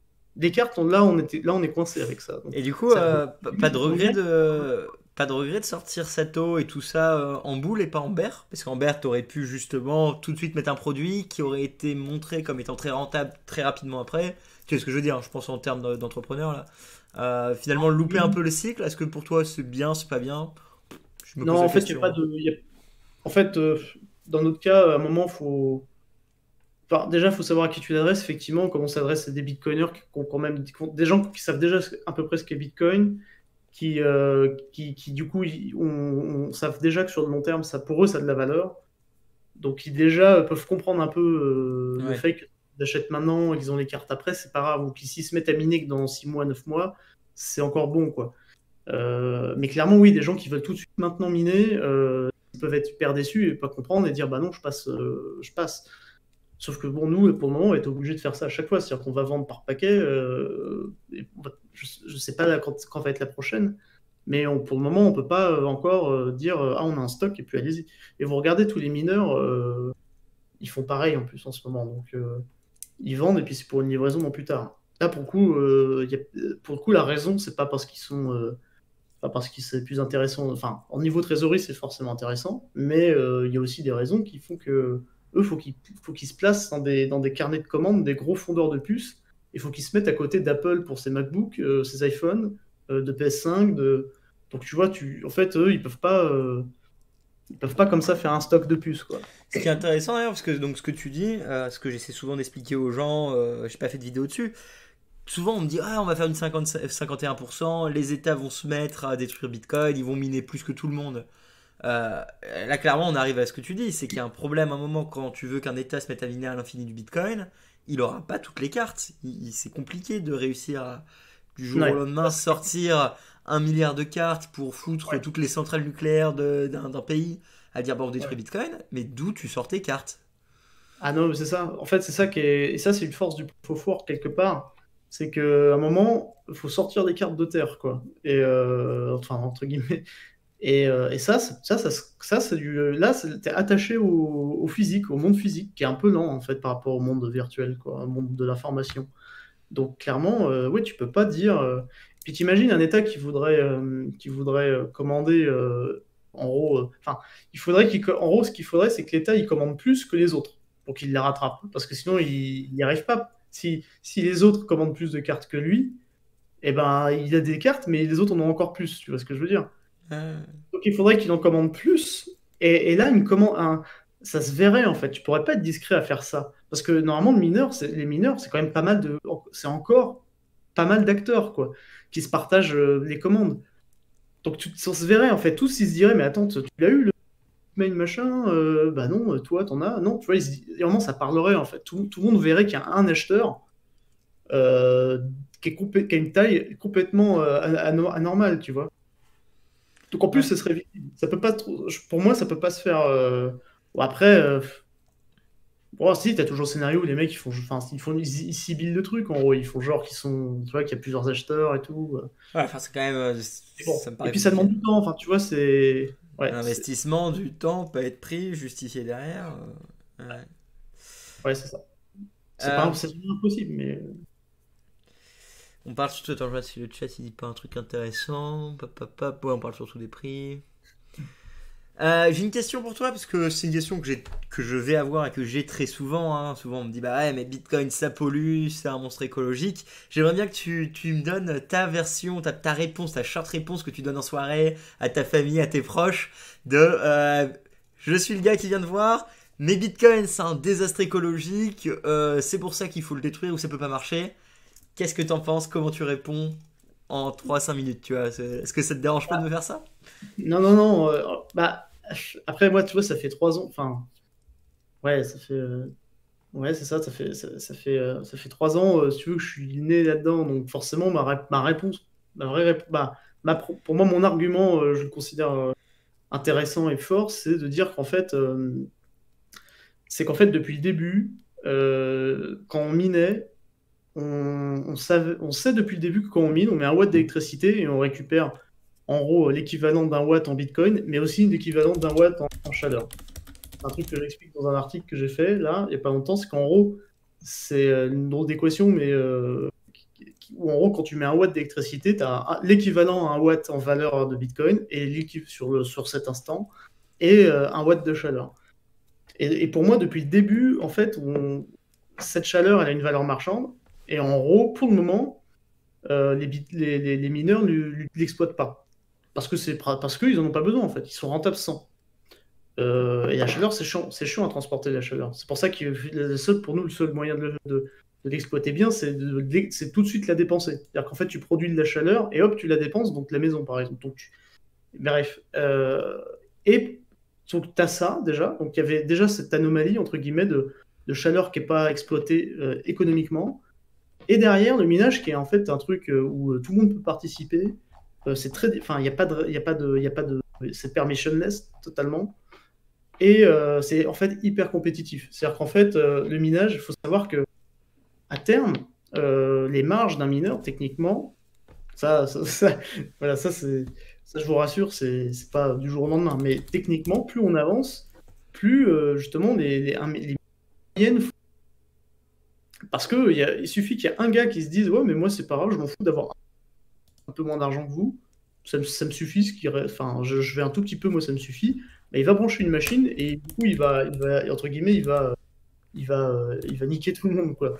Et en fait, ça se fait tout le temps. Donc en fait, les revenus et c'est presque vrai, remarque, dans pas mal de marchés, hein, tous les marchés où c'est très commoditisé, la plupart des acteurs, à la fin, font des marges de plus en plus faibles.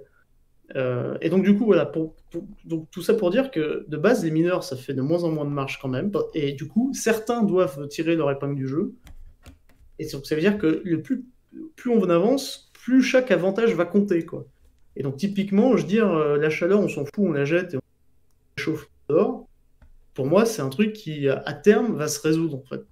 Alors, je dis pas que forcément qu'on a... Enfin, moi, je pense que la maison, c'est un bon...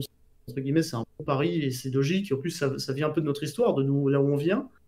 Mais honnêtement, même si c'est pas exactement dans la maison, hein, ça peut être aussi industriel. Ça peut être typiquement, on peut imaginer, je sais pas, une usine où on pasteurise du lait. Il faut le monter à 80, peut-être plus. Bref, je dis peut-être des bêtises, mais il faut le monter, faut chauffer du lait, il faut pas le faire bouillir, mais il faut le chauffer. Dans ce process-là, ça demande vachement de chaleur. Si tu as un mineur à côté, un gros mineur, pour le coup, tu peux faire une grosse machinerie qui ramène la chaleur, et en fait, tu vends cette chaleur à une industrie qui est à côté. Bon, moi, je pense que ça se cale difficilement, ça, mais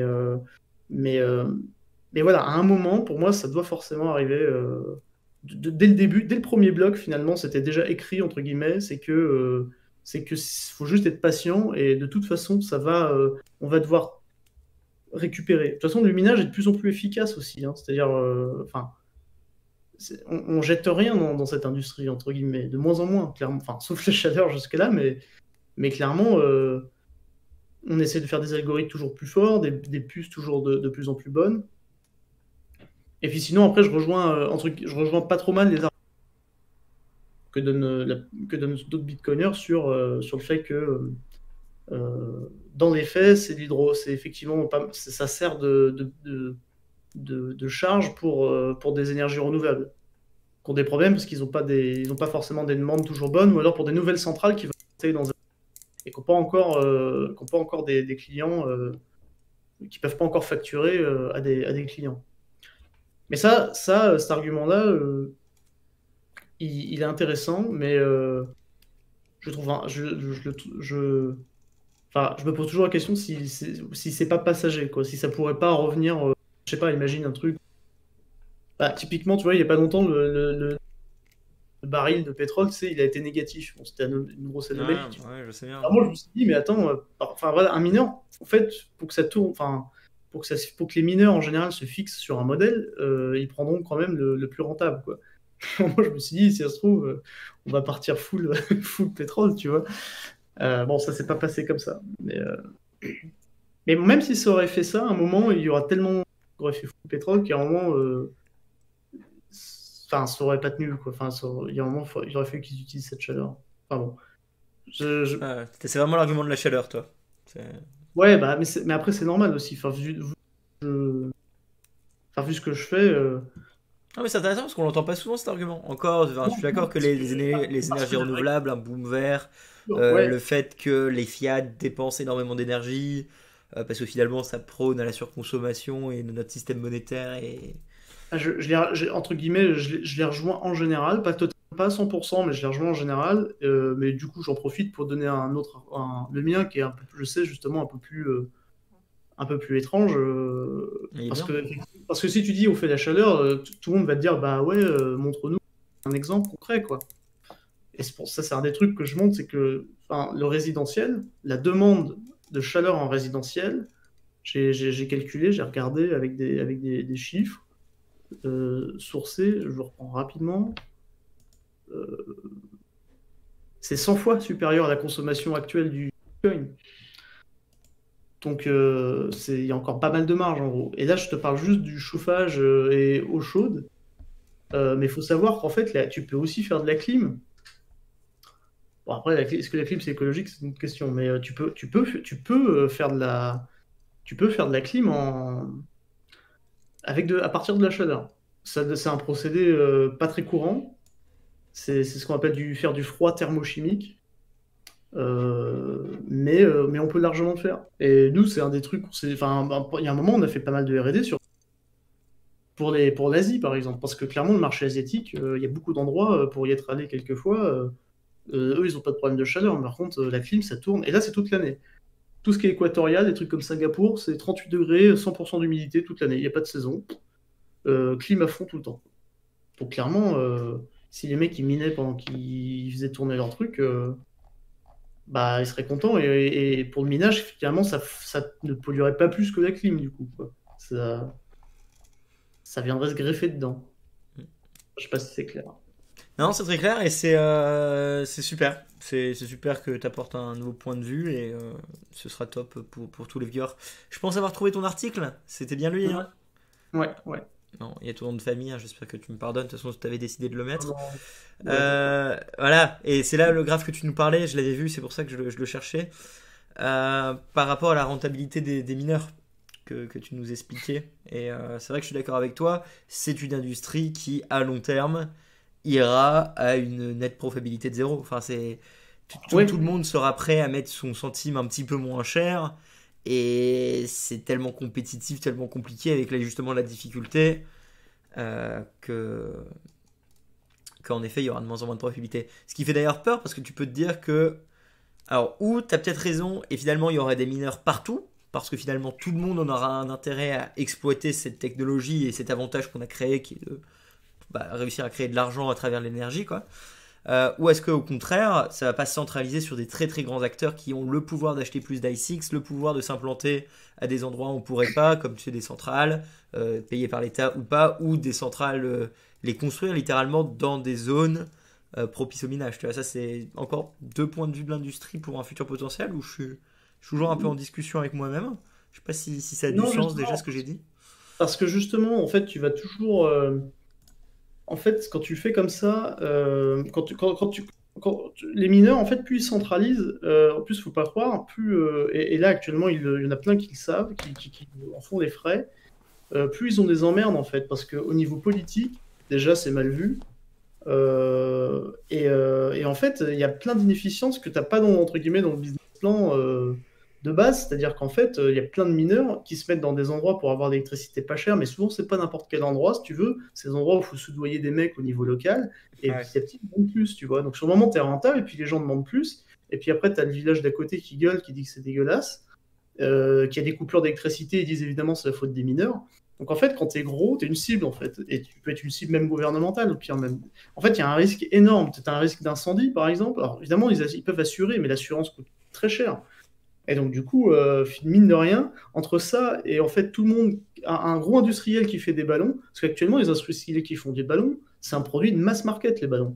Et clairement, là ce qu'on propose aujourd'hui à 9 000 $, dans 10 à 20 ans, enfin, si j'en fais 1 million par an, la même chose, je vous le fais à 400, hein. Il n'y a pas de problème, hein. Et moi, c'est-à-dire que je le fais moi, ça me coûte 200, je prends 200, je vous le fais à 400, quoi.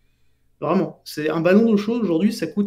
Alors là, c'est pas un ballon, c'est un tout petit peu plus complexe qu'un ballon d'eau chaude, mais un ballon d'eau chaude, pour le producteur, et pour avoir visité des usines, hein, donc là-dessus, on connaît bien, c'est alors un ballon, vraiment un ballon classique, hein, électrique.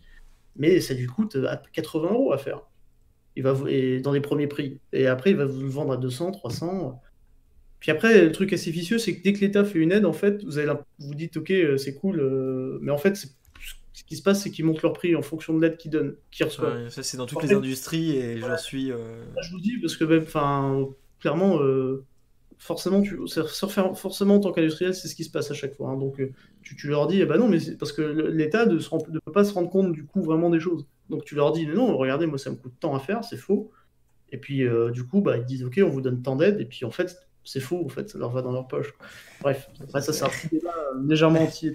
Non mais Un autre débat. Mais voilà, ce qu'il faut vous imaginer, c'est que là, c'est vraiment une question de volume. Et moi, quand j'étais vraiment en études au niveau industriel, j'avais la chance d'avoir une sorte de mentor vraiment monstrueux, un mec qui avait 30 ans d'expérience dans le truc. Un des premiers trucs qu'il nous faisait, tu vois, c'est qu'il nous montrait une cuillère en acier, et il disait à toute l'assemblée, en gros, vous savez combien que ça coûte de faire cette cuillère? Tu vois, c'est une cuillère, vraiment une cuillère de table classique, tu vois. Et le premier truc, et tout le monde répond son truc, et il dit, en gros, bon, vous avez tous faux, parce que la question que vous devez poser, c'est à quel volume? Et en gros, il te démontrait que cette cuillère, quand tu la produis à 50 millions d'exemplaires, ça coûte 20 centimes. Et si tu la fais à 10, ça te coûte la cuillère, je sais pas, 7 euros, quoi. Parce qu'il faut que tu fasses juste faire le moule de la cuillère, il va coûter 200, tu vois. Des trucs comme ça. Euh, donc en fait, en hardware, par contre, les monstrueux, c'est vraiment. Et donc, vous voyez, nous, évidemment, ouais, on aimerait faire des bases de manière hyper globale et petit à petit, évidemment, pouvoir. Et là, pour le coup, adresser, comme on disait, Madame Michu. Mais ça ira aussi avec le fait que les gains du minage seront aussi un peu moins importants. Parce que là, si vous voulez, actuellement, c'est un peu comme enfin, on est encore tôt dans le minage, un peu comme dans Bitcoin. Si vous voyez, en gros, ça va pas faire x10 tout le temps, quoi. Enfin, faut vraiment, vous faites ultra non. cool. J'avoue, là je feu à mort, hein, mais, mais ça va pas tout le temps faire x10, et pour le minage c'est pareil. Donc là, typiquement, euh, voilà, nous on pense par exemple, un mineur comme le nôtre, si on fait tourner 4, par exemple 4 S19, 5 S19, dans 3-4 ans, on se retrouve probablement, on peut encore se retrouver avec 10 000, 20 000 euros de bénéfices, voire beaucoup plus. Mais à un moment, ça va, tu vois, ça va descendre, quoi. Donc, mais en même temps, le prix du mineur sera beaucoup plus petit. Donc un jour, l'équation, ça sera en gros, j'achète un ballon. Mais ça, c'est dans longtemps, hein. Honnêtement, faut beaucoup de temps. C'est peut-être dans 20 ans. Mais, euh, mais oui, à un moment, ça va peut-être en gros. Ton ballon, il va peut-être. Enfin, la même chose, ça va peut-être te coûter 400 euros, tu vois. Tu te dis, oh, c'est super. Mais en 10 ans, il te rapportera. Il mettra 10 ans à te retrouver les 400. Donc c'est cool, entre guillemets. C'est quand même. Ça reste plus stylé, un truc qui se rembourse, qu'un truc qui se rembourse pas. Mais voilà, enfin, faut vraiment que les gens ils voient le. Enfin, moi j'essaie de montrer un peu le long terme, et c'est aussi ma manière aussi d'expliquer le prix aussi, parce qu'il y en a ils se posent des questions, mais il faut pas oublier qu'on est super outsider dans ce jeu-là, faire des chaudières à Ouais, miner du faire. Bitcoin, littéralement, quoi. Non, je suis Voilà. d'accord. Enfin, là, d'ailleurs, merci beaucoup aux 18 personnes qui nous regardent encore à 23 heures, hein. On est monté jusqu'à 25 ou 30. Oui. Et je sais pas combien de personnes regardent la vidéo, mais en effet, c'est quand même un truc très niche. Et c'est quand même ouf qu'on soit autant à s'intéresser au fait de littéralement miner du Bitcoin avec sa chaudière, quoi. Hmm. On avait deux questions. Il y en avait une, c'était quoi par rapport aux régulations françaises ou européennes? Est-ce qu'il y en a, est-ce qu'il n'y en a pas? Parce que du coup, est-ce que ce sera. C'est une question que je m'étais posée également. Oui, Est-ce que ce ça peut sera. être autorisé par. Enfin, d'utiliser l'énergie d'EDF pour miner du Bitcoin, ce genre de conneries, tu vois? Ou Ah comment ouais, ça se alors, passe? non, là-dessus, il y aura rien, hein, parce que Ouais, on est pas d'accord. de- c'est complètement. En fait, souvent quand tu fais quelque chose, nous on a fait même pour notre produit, hein, qui est le premier produit qui est un récupérateur de chaleur pour les eaux usées de la douche, tu vois. Hmm. Et, on n'a pas été le premier à le faire, hein. Mais même en arrivant entre guillemets en plein milieu, alors qu'il y avait déjà des gens qui étaient là depuis 5 ans, il n'y avait pas de réglementation, quoi. Quand c'est innovant, t'as déjà pas il n'y a pas de réglementation, et en Europe et en du Nord, quand il n'y a pas de réglementation, c'est en gros, bon, bah, tu peux faire entre guillemets ce que tu veux, mais nous entre guillemets, on est sur ce qu'on appelle un marquage CE, donc c'est vraiment des trucs super classiques pour tous les produits que tu dois vendre dans la communauté européenne. D'accord. Mais il y aura pas, justement, il n'y a pas de. Le fait qu'on soit non custody, ça j'insiste là-dessus, ça fait que t'as pas d'autorisation de l'AMF ou de choses comme ça à avoir, quoi. Ouais, bien sûr. On a une question importante. Est-ce qu'on peut miner du Bitcoin Gold et du Bitcoin SV? Bah ouais, technique. Si c'est fait SHA-256, on peut miner tout ce qui est SHA-256. Comme nous, on va laisser Précisons peut-être c'est quoi pour les personnes qui peut-être sont ici plus pour l'aspect alors, écologique et ne savent pas ce que c'est. ouais, dans le proof of work, en gros, on a le minage par preuve de travail. Euh, on fait l'idée, c'est de faire des haches, et puis le réseau en fait donne une cible euh, aux mineurs, en gros, en leur disant celui qui arrivera à trouver un hash qui correspond à la difficulté que je lui ai donnée, le premier qui trouve, il a le prochain bloc. Il a l'émission monétaire des prochains blocs plus les fees. Euh, et en fait, ça, on dit qu'il y a toujours un algorithme de minage, c'est-à-dire qu'en gros, il demande aux mineurs de faire un genre de sudoku, quoi. Mais là, en gros, cet algorithme s'appelle SHA-256 dans Bitcoin, et comme Bitcoin Gold et Bitcoin SV sont des forks de Bitcoin et qu'ils n'ont pas changé l'algorithme de minage, on peut miner, on peut les miner, quoi. Qu'après, Ouais, d'accord. il y a pas de pareil. On ouvre, Oui, vous êtes non custodial, vous faites ce que vous voulez, vous vous branchez et vous êtes libre d'utiliser ou pas votre service, je comprends rien. Je pense qu'il y avait quelqu'un qui avait plein de questions, alors je vais quand même la lire. C'était Benoît The Pin. Bonsoir, vous sortez un thé. Un degré, j'imagine, un thé avec un petit O, je suis désolé, je ne sais pas c'est quoi, de combien. Attends. Je vais lire tout et après je vais te dire parce que j'ai l'impression de dire de la merde. À moins que tu aies la question également, c'était le chat. ouais, je la vois la question. Température de combien sortie Ah de oui, c'est compartiment? température, je suis trop bête. On est on est entre 76 et 80, entre 76 et 85 degrés. Parce que ça c'est... Ouais. Bon, parce que là, je vais peut-être pas rentrer dans ce détail. Bon, ouais, je vais répondre d'abord à des questions d'après. Et autre question. Alors non, si c'est entreprise, faut regarder parce que c'est pas soumis. Mais juste ça c'est un truc. Bon, c'est dommage, les gens ne le voient pas, mais nous c'est un truc qu'on fait. Enfin, ça fait partie quand même de tout ce qu'on. Nous, le but, honnêtement, c'est vraiment d'essayer on sait que il y a de certains cas où c'est pas rentable et on n'aura pas honte de dire bah pour vous c'est pas rentable, pour vous ça l'est. De toute façon, je sais qu'il y a suffisamment de gens pour qui ça va être rentable pour que ça soit intéressant et plus on va avancer, plus on essaiera d'étendre la rentabilité un maximum. Et typiquement là, sur du chauffage d'entreprise, ça pourrait être peut-être plus rentable parce que souvent c'est pas soumis aux mêmes règles de production. Et des fois, entre guillemets, ça consomme plus, quoi. Donc ouais, clairement, donc c'est pas le même dimensionnement que du particulier, mais c'est-à-dire que ça consomme plus, quoi. Donc bah, pour vous de votre côté, si vous minez, entre guillemets, ça compense, mais le fait que vous consommez plus. Ouais. Et pour les températures, on utilise un fluide qui bout à une température, mais c'est une température d'ébullition. Mais en fait, justement, ça, je pense qu'on est les seuls à l'avoir fait, en tout cas pour les gens de 3e qui ont l'habitude enfin, ils savent qui utilise ce produit pour ça. On est les seuls à miner un peu avec des pressions. Des fois, on mine sous pression, des fois, on mine un peu sous vide. Ça, on est fiers, cette techno, elle est super sympa parce qu'elle permet de se mettre un peu.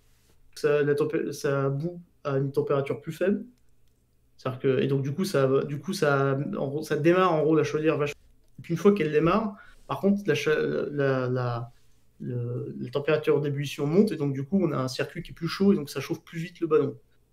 Donc, voilà, c'est pour ça que j'ai dit c'est entre 75 et 85 parce qu'un mec qui connaîtrait vraiment ces systèmes-là, il verrait une anomalie. Mais voilà. En effet, plus technique. J'espère que Benoît Zopin, Ouais, tu as bon, eu. là, je suis parti un peu loin, mais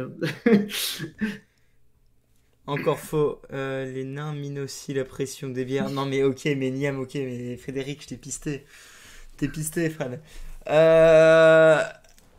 Bon, ça fait 1h40 qu'on parle. Est-ce que t'aurais un dernier petit truc qui semble qu'on a oublié qui est important par rapport à ton produit, ta boîte, Wise Element, Wise Mining, c'est deux sociétés, je sais pas si tu veux en parler. Je te laisse la parole pour ce qui te semble important. non, bah écoute, non, déjà super d'être là. Enfin, ça m'a fait plaisir de pouvoir aborder plusieurs points. J'espère que ça a intéressé pas mal de monde. Donc clairement, ouais, n'hésitez pas si vous voulez en savoir plus, parce que justement, tout ce qui est rentabilité, etc., voilà, je vais porter. Ça, n'hésitez surtout pas à rejoindre notre newsletter ou aller sur notre Discord, où on donne de plus en plus d'infos là-dessus. Et on donnera un maximum juste avant d'ouvrir l'inscription pour se mettre sur cette précommande. Et donc voilà, ouais, il y a encore pas mal d'infos sur ça, mais clairement, allez voir en année, parce que ça peut être assez surprenant en général. Non, sinon, après, voilà, pareil, on va donner des éléments de vision sur le long terme, comment on pense les choses, mais clairement, on a envie d'aller beaucoup plus loin. Typiquement, quelqu'un avait parlé des poules il n'y a pas longtemps, et clairement, une fois qu'on a une certaine masse critique, ce qui peut être vraiment intéressant et qui en plus renforcerait le réseau Bitcoin en général, et donc du coup renforcerait un peu tout le monde qui participe, donc y compris les mineurs et ceux qui détiennent des tokens, c'est qu'en fait, si vraiment on atteint une grosse masse critique de mineurs comme ça, et plus besoin de pool, en fait, on peut faire ce qu'on appelle une pool peer-to-peer, qui existe encore et qui à une époque était franchement pas mal utilisée. Et donc en gros, ce qui se passerait, c'est que chaque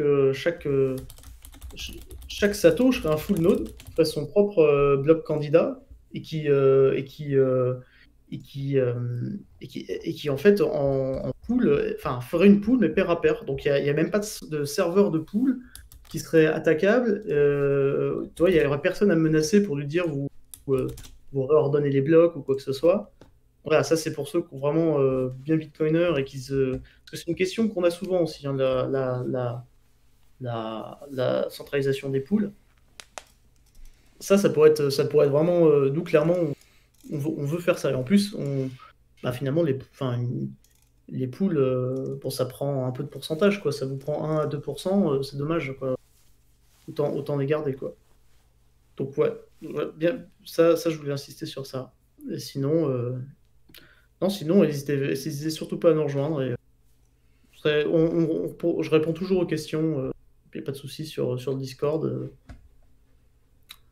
Donc, ouais, voilà. Nickel Alexandre. Alors, je vous ai mis les liens, je vous mettrai tous les liens dans la description, vous vous en doutez, de toute façon je vais faire un petit peu de montage. Hein.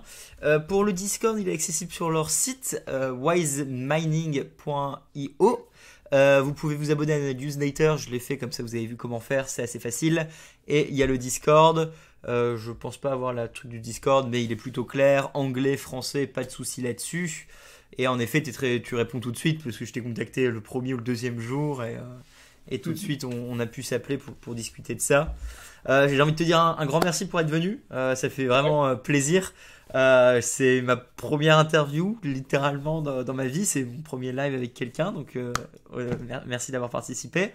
Ah ouais, de rien. Et malgré le début un peu chaotique sur mon organisation, j'espère que ça vous a plu. Vous êtes encore 18, donc c'est super. C'est vraiment super qu'on commence à aborder des sujets importants. Et bravo à toi et ton équipe. Vous êtes combien dans l'équipe? Petite idée On est de... 4. Vous êtes 4? Pour l'instant. Ah oui, bah important. Ah oui, Euh, peut-être. ouais, enfin, clairement, si le sujet vous intéresse, vous dites, enfin, que ça vous, enfin, si ça vous a parlé, tout ce qu'on s'est dit, et que vous aimeriez travailler sur ça avec nous, vous avez des compétences un peu partout, parce qu'honnêtement, là, on va essayer de monter l'équipe à une autre échelle. Bah, n'hésitez pas aussi à, à me contacter directement pour candidater spontanément. Clairement, voilà, comme on s'apprête à faire une prévente et ensuite, d'ici là, on va avoir besoin de beaucoup de monde. Donc c'est le moment aussi, quoi. Si vraiment ça vous parle, on peut en discuter et on cherche pas mal de talents, quoi, parce que à 4, on va pas pouvoir assurer jusqu'à. La première chose à faire, ça va être recruter. Donc clairement, n'hésitez pas, ouais, ça c'est important. Nickel. Bon, et ben on va clôturer ici. Euh, Allez, un petit mot de la fin. T'as une phrase, un truc. Je sais que Univers Bitcoin fait un livre ou un film. Je vais pas leur voler ça. Euh, je pense qu'il faut que je trouve autre chose. J'y avais pas pensé, mais allez, c'est qui le Bitcoiner qui t'a le plus marqué dans tes débuts? T'avais cité Andreas. Est-ce que c'est lui? Est-ce que t'as vraiment un cypherpunk, quelqu'un qui aujourd'hui tu regardes et tu te dis putain, il a vu avant tout le monde ce que je découvre aujourd'hui, quoi. J'avoue que je mettrais, bon, après, ouais, et puis là, c'est aussi personnel, mais Andrea, ça fait du. Bah, clairement, mais même au niveau technique avec Mastering Bitcoin, quoi, je dis, s'il y a eu vraiment une personne, je mettrais quand même lui. Et si vous voyez, je voulais en donner une deuxième, comme ça me vient pas. Si, là, ce que j'aime beaucoup, c'est Maxime Orlovski, là, qui fait RGB. Vraiment incroyable ce qu'ils font. Et clairement, c'est top parce que la communauté Bitcoin a mis pas mal de temps à un moment à vouloir essayer de développer des layers, je trouve, au-dessus de Lightning. C'est-à-dire, on avait un horizon très fermé sur Lightning, mais tout ce qui était token, etc., à faire par-dessus, tout ça a mis pas mal de temps. Et là, ça explose avec ce qu'ils font. Donc, ouais, Maxime Orlovski ou regardez RGB. Pour l'instant, c'est très compliqué à comprendre. Moi-même, j'ai mis pas mal de temps. Mais ouais, ça pourrait. Pour l'instant, c'est encore assez expérimental, mais comme les DLC, les choses comme ça. Enfin, en tout cas, là, sur Bitcoin, il y a quand même des choses super intéressantes qui peuvent nous amener sur des trucs qui. Et souvent, c'est quand même, par rapport à Ethereum, c'est quand même vachement mieux construit, en tout cas, pour Scale. Mais après, pour autant, Ethereum. voilà, il y a un network effect, il y a du monde, moi il y a des choses qui me passionnent aussi quand même sur la finance décentralisée, même si c'est un peu le bordel, mais c'est quand même marrant, quoi. Faut à suivre, au moins, heureusement qu'ils sont là quand même, quoi. Enfin, voilà, pas grand chose de plus à ajouter. Ok, nickel, bah, merci. Alexandre, un grand merci encore à toi d'être venu, c'est super. Pour les viewers YouTube, n'hésitez pas à vous abonner, liker pour Alexandre, montrez-lui votre soutien. Si vous avez la moindre question par rapport à son produit, par rapport à Wise Mining, vous pouvez les mettre dans la description, dans les commentaires. Je répondrai, je lui dirai de répondre, on peut s'arranger. Vous trouverez également tous les liens dans la description comme toujours. Son Discord, sa newsletter. Vous l'avez compris, du coup, c'est vraiment une solution pour quand même des bitcoiners qui ont une vision long terme, qui veulent s'implémenter, qui veulent essayer. Premier batch un peu prévalorisé à 9000 dès mars avec une mise en place novembre si je dis pas d'erreur et un projet open source qui est dans les visions que je respecte, ce que j'aime dans cette industrie et ça c'est absolument passionnant. Je vais couper le stream ici ou du moins la vidéo YouTube. Merci beaucoup à vous. On se voit la semaine prochaine. N'oubliez pas de vous abonner, liker. Si vous voulez comprendre qu'est-ce qu'on vient de dire, parce qu'il y avait peut-être du charabia, je vous invite à faire le cours Teachable dans la description où vous pourrez comprendre déjà c'est quoi les mineurs, c'est quoi une transaction, qu'est-ce que ça marche, tout ce qui est mempool, on en a parlé, on a parlé des farms de minage. Il y aura un peu plus d'explications dans le cours complet ou d'autres vidéos sur ma chaîne. Je vous dis à très bientôt. Je suis Roxy. Alexandre, merci beaucoup à toi encore une fois. Merci, Salut. à bientôt.